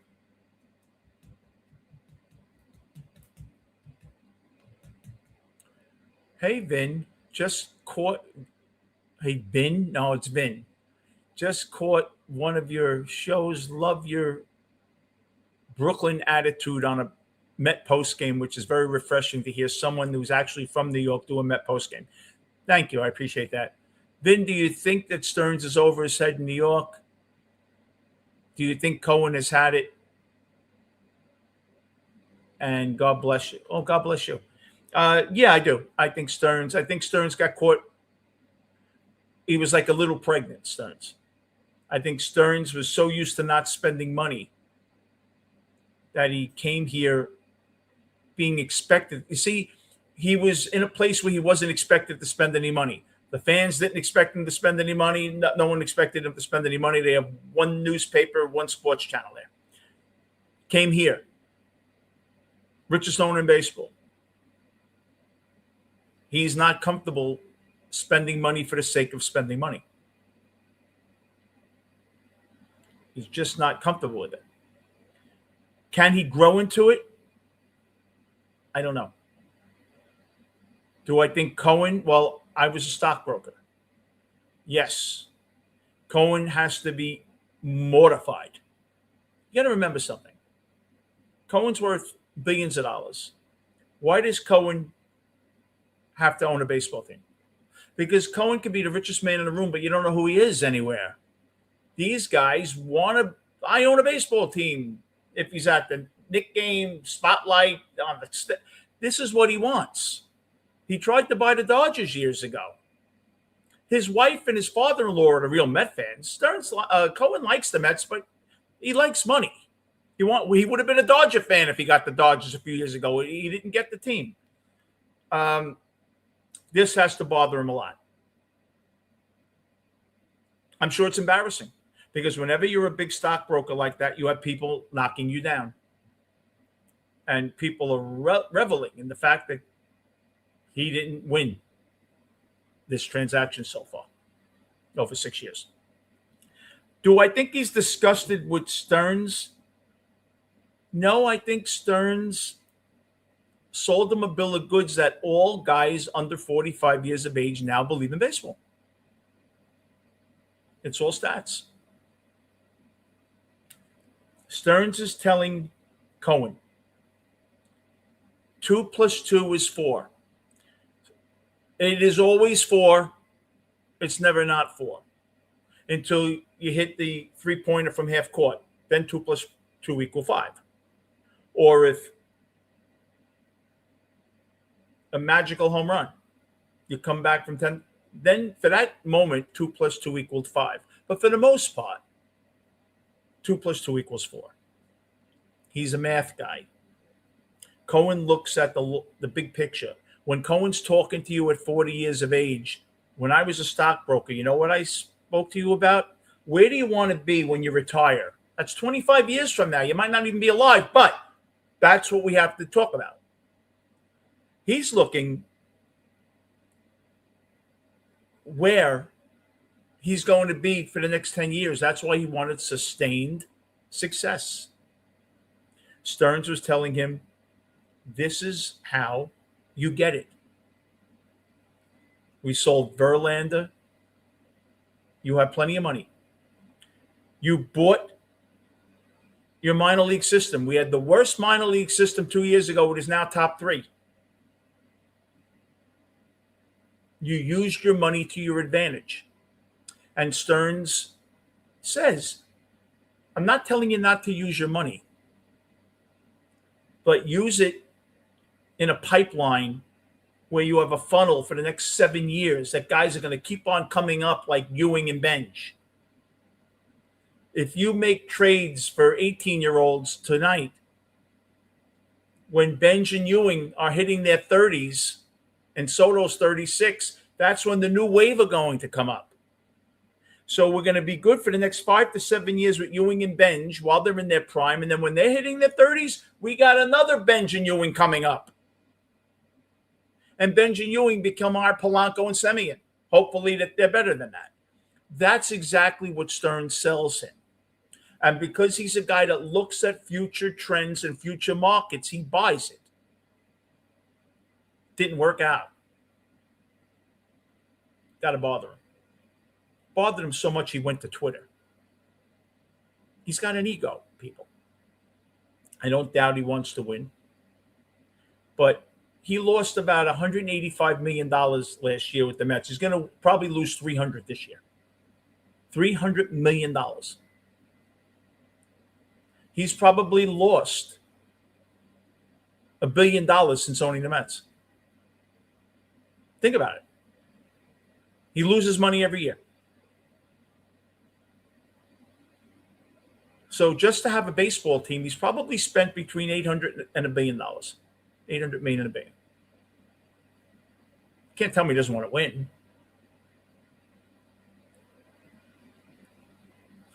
No, Games. I'll tell you why. Because he won't lose any trade value because you know we can't play right field. And if he happens, I'll give you a perfect example to counteract that. Bichette. I don't think there is any team now that is worried that Bichette can't handle third base. Before this season, everyone was worried about Bichette. Bichette plays a better third base than he does shortstop.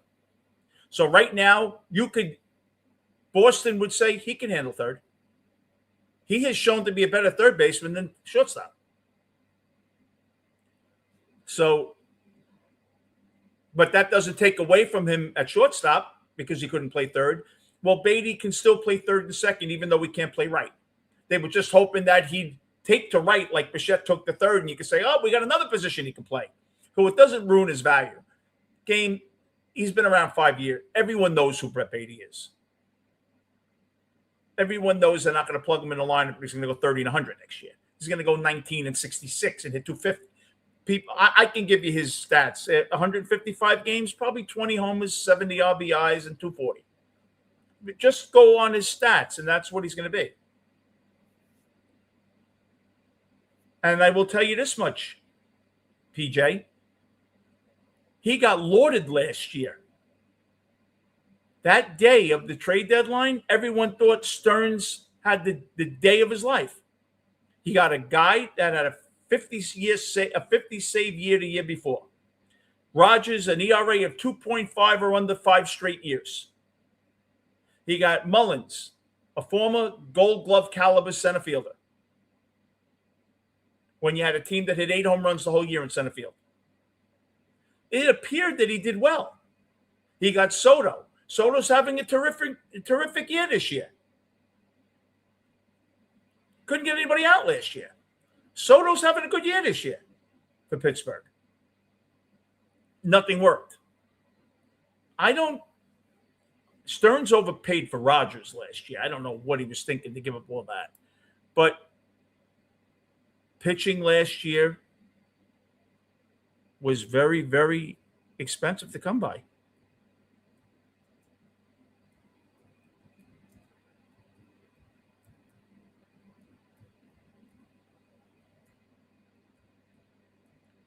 We'll just show you. Last year, the Mets got Gregory Soto, Tyler Rogers, one of the top 5 ERAs in baseball last year as a relief pitcher, Ryan Helsley, coming off a 50-save season, and Cedric Mullins. There was no reason to believe that was a bad. I'm giving him, and I don't like Stearns. How are they supposed to know that if Helsley doesn't blow one game, they make the playoffs last year? Helsley blew 8 games. It looked like they had another elite reliever behind Edwin Diaz. The guy came off a 50 save season, and he was a closer. He ended up having a 7 ERA and blew 8 games. They gave up Jesus Baez, who was a terrific player.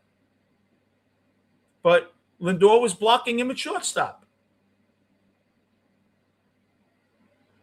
And they also thought that Juan Diasen and Elian Pena were better players.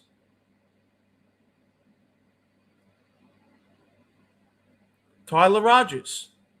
Tyler Rogers had a 2.3 ERA and a 109 whip and was the best 6th or 7th inning guy in the National League last year. And he's having a brilliant year this year. And he was okay last year. He wasn't as good, but he was okay. He didn't do terrible. Drew Gilbert, I think he's a bust. So you didn't give up anything to him. Blade did well. Still may be okay. And Jose Budo was no good. Cedric Mullins, the Mets, I think, had 8 home runs up until that point by their center fielders. He hit 180. Mullins. There was no reason to think that Mullins was going to hit 180. You think 240 even? If Mullins hits 9 home runs in 2 months, he surpassed the Mets center fielders. And the interesting thing, which you're not going to believe, Mullins still had a WAR of 0.4. He was still a positive WAR player. Can you believe it? Gregory Soto, 4.5 ERA with the Mets. Lefties hit 160 against him until he got to the Mets. So you really can't knock Stearns. If I buy you a crystal vase and it's gorgeous and you drop it walking up the stairs, it doesn't mean the vase wasn't nice. You dropped it. Last year, Mike Francesa it would have been easier to go to his house and blow Stearns than what he said on the radio. Everyone loved. The Rays are looking at Roberts and Roger, and they like Tyrone Taylor. Don't be surprised if Tyrone Taylor or Roberts doesn't platoon there. They want to platoon Mullins now. The trades were good. It didn't work out. It's like me buying a stock. The stock is doing well for 2 days and COVID hits. The stock market crashes. I made a good deal. Unforeseen circumstances made it a bad deal. Yeah, they want Roberts. Robert. I keep on saying Roberts. Robert or Tyrone Taylor to platoon with Mullins. Thank you, Robert. I really appreciate that. Means a lot. I try. I'm a big fan like you guys. Yeah, but he's a good clubhouse guy. Mullins is loved. I think he's a cancer survivor, isn't he? But look, it's going to be interesting. I thought there'd be a trade today or tonight. I was wrong. One of the relievers will probably be the first trade. And yeah, I agree with you with Baez. But other than that, he gave away nothing. The trade that ruined the Met organization was Pete Crow Armstrong. Now, you have to remember, Pete Crow Armstrong's the guy that strikes out 180 times a year.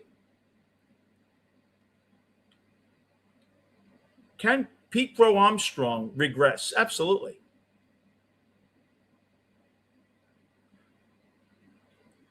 Yeah, I think someone's going today or tonight. I don't know who. I have a feeling it might be Raley. But I'm just guessing.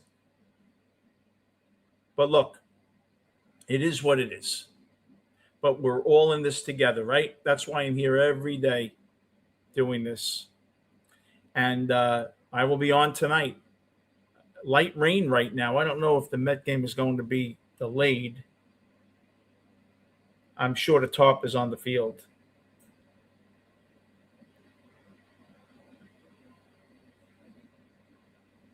Yeah, it's delayed, the Met game.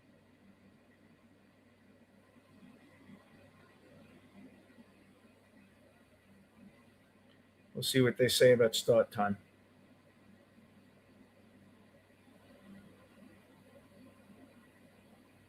I don't know, but I'll be here with you.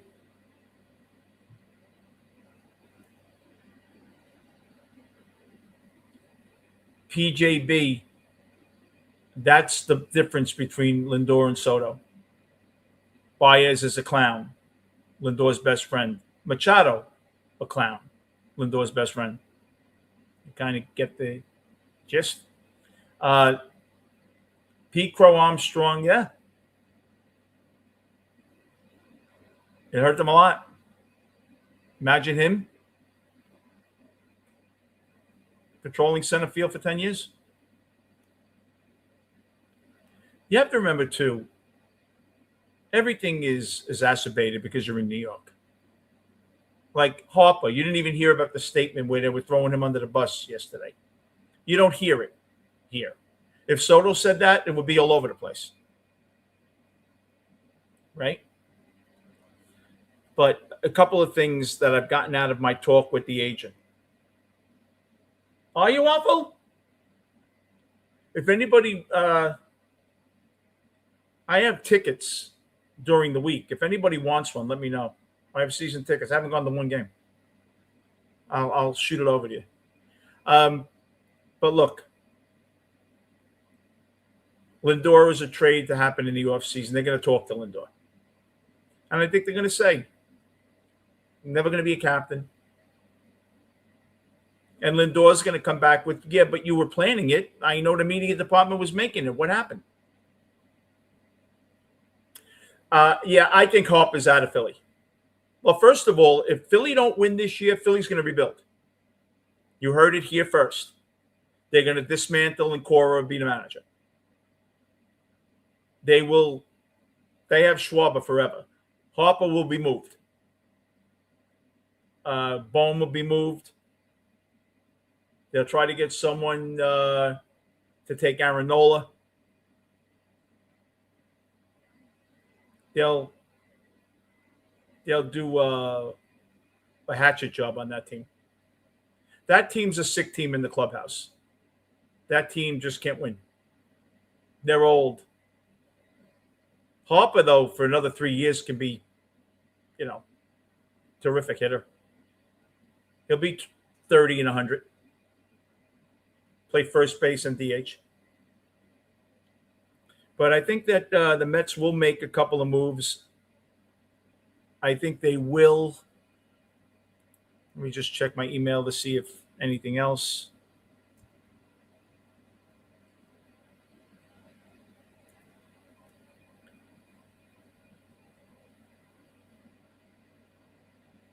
The Mets would like nothing better. Now the Mets are finally spoiler with the Marlins. Give them a beating this weekend.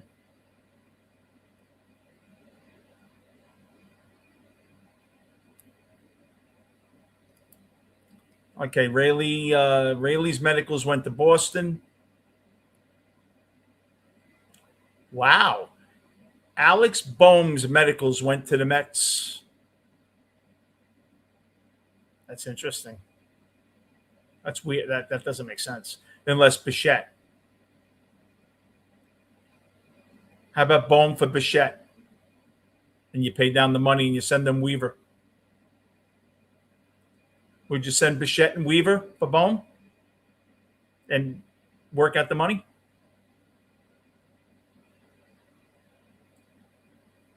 Okay.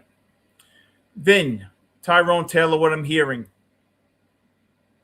Mets aren't getting a lot of big offers, but he has a certain skill set that a lot of teams are interested in. He could play all three outfield positions, top 9% in MLB in speed.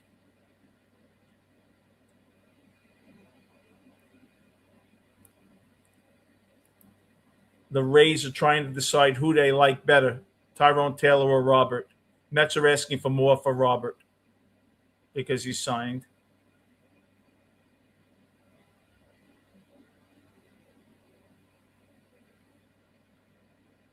The Mets are also looking at Spencer Steer. I don't know why that would be.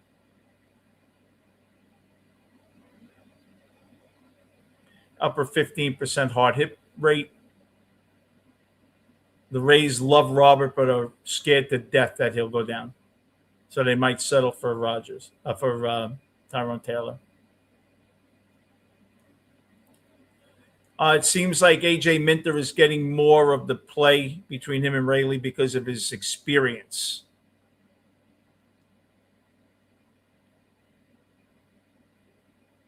He fills the zone, a little better control, and that's why he's liked a little more. His velocity has dropped a bit, but his control is better than Rayleigh, and he's trusted more in that situation.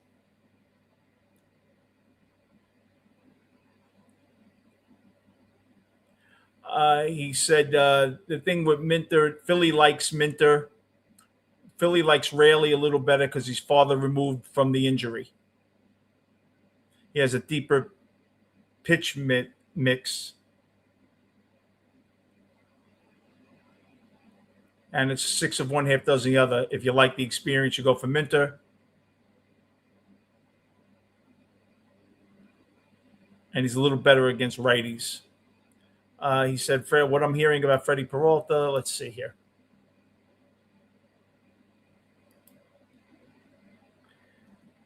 At least 5 teams have contacted the Mets again. It's Peralta, about Peralta, speaking with anonymity. No one believes Peralta is this bad. They believe that as soon as he gets traded, he'll pitch well.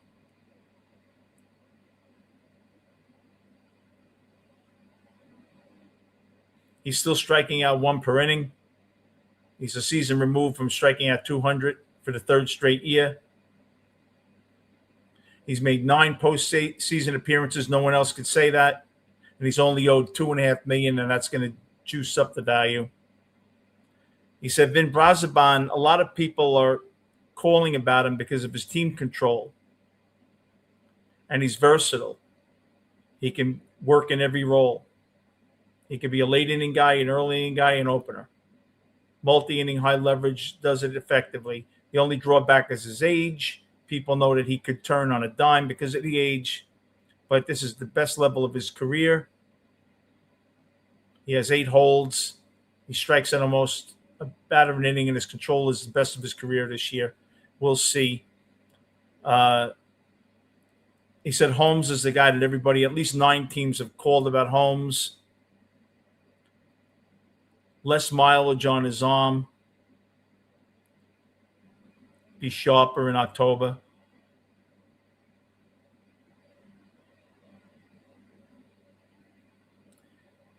And he said Weaver, 9 teams have contacted the Mets behind Mason Miller, who they don't think is going to be traded, or Louis Barland. He's the best available reliever on the market because he can close. He struggled with the Yankees as a closer, but he can do it. And he's controllable for 2027. Mets are asking for a top 50 prospect for him. And on a side note, then, wow, you're right. Boston has called about Alvarez, so have the Dodgers. The Dodgers aren't convinced that Will Smith will be back. Dodgers were talking about Glasnow. Glasnow-Alvarez trade. Wow. So Tyler Glasnow for Alvarez. That's interesting. Let me see. That would be an interesting trade.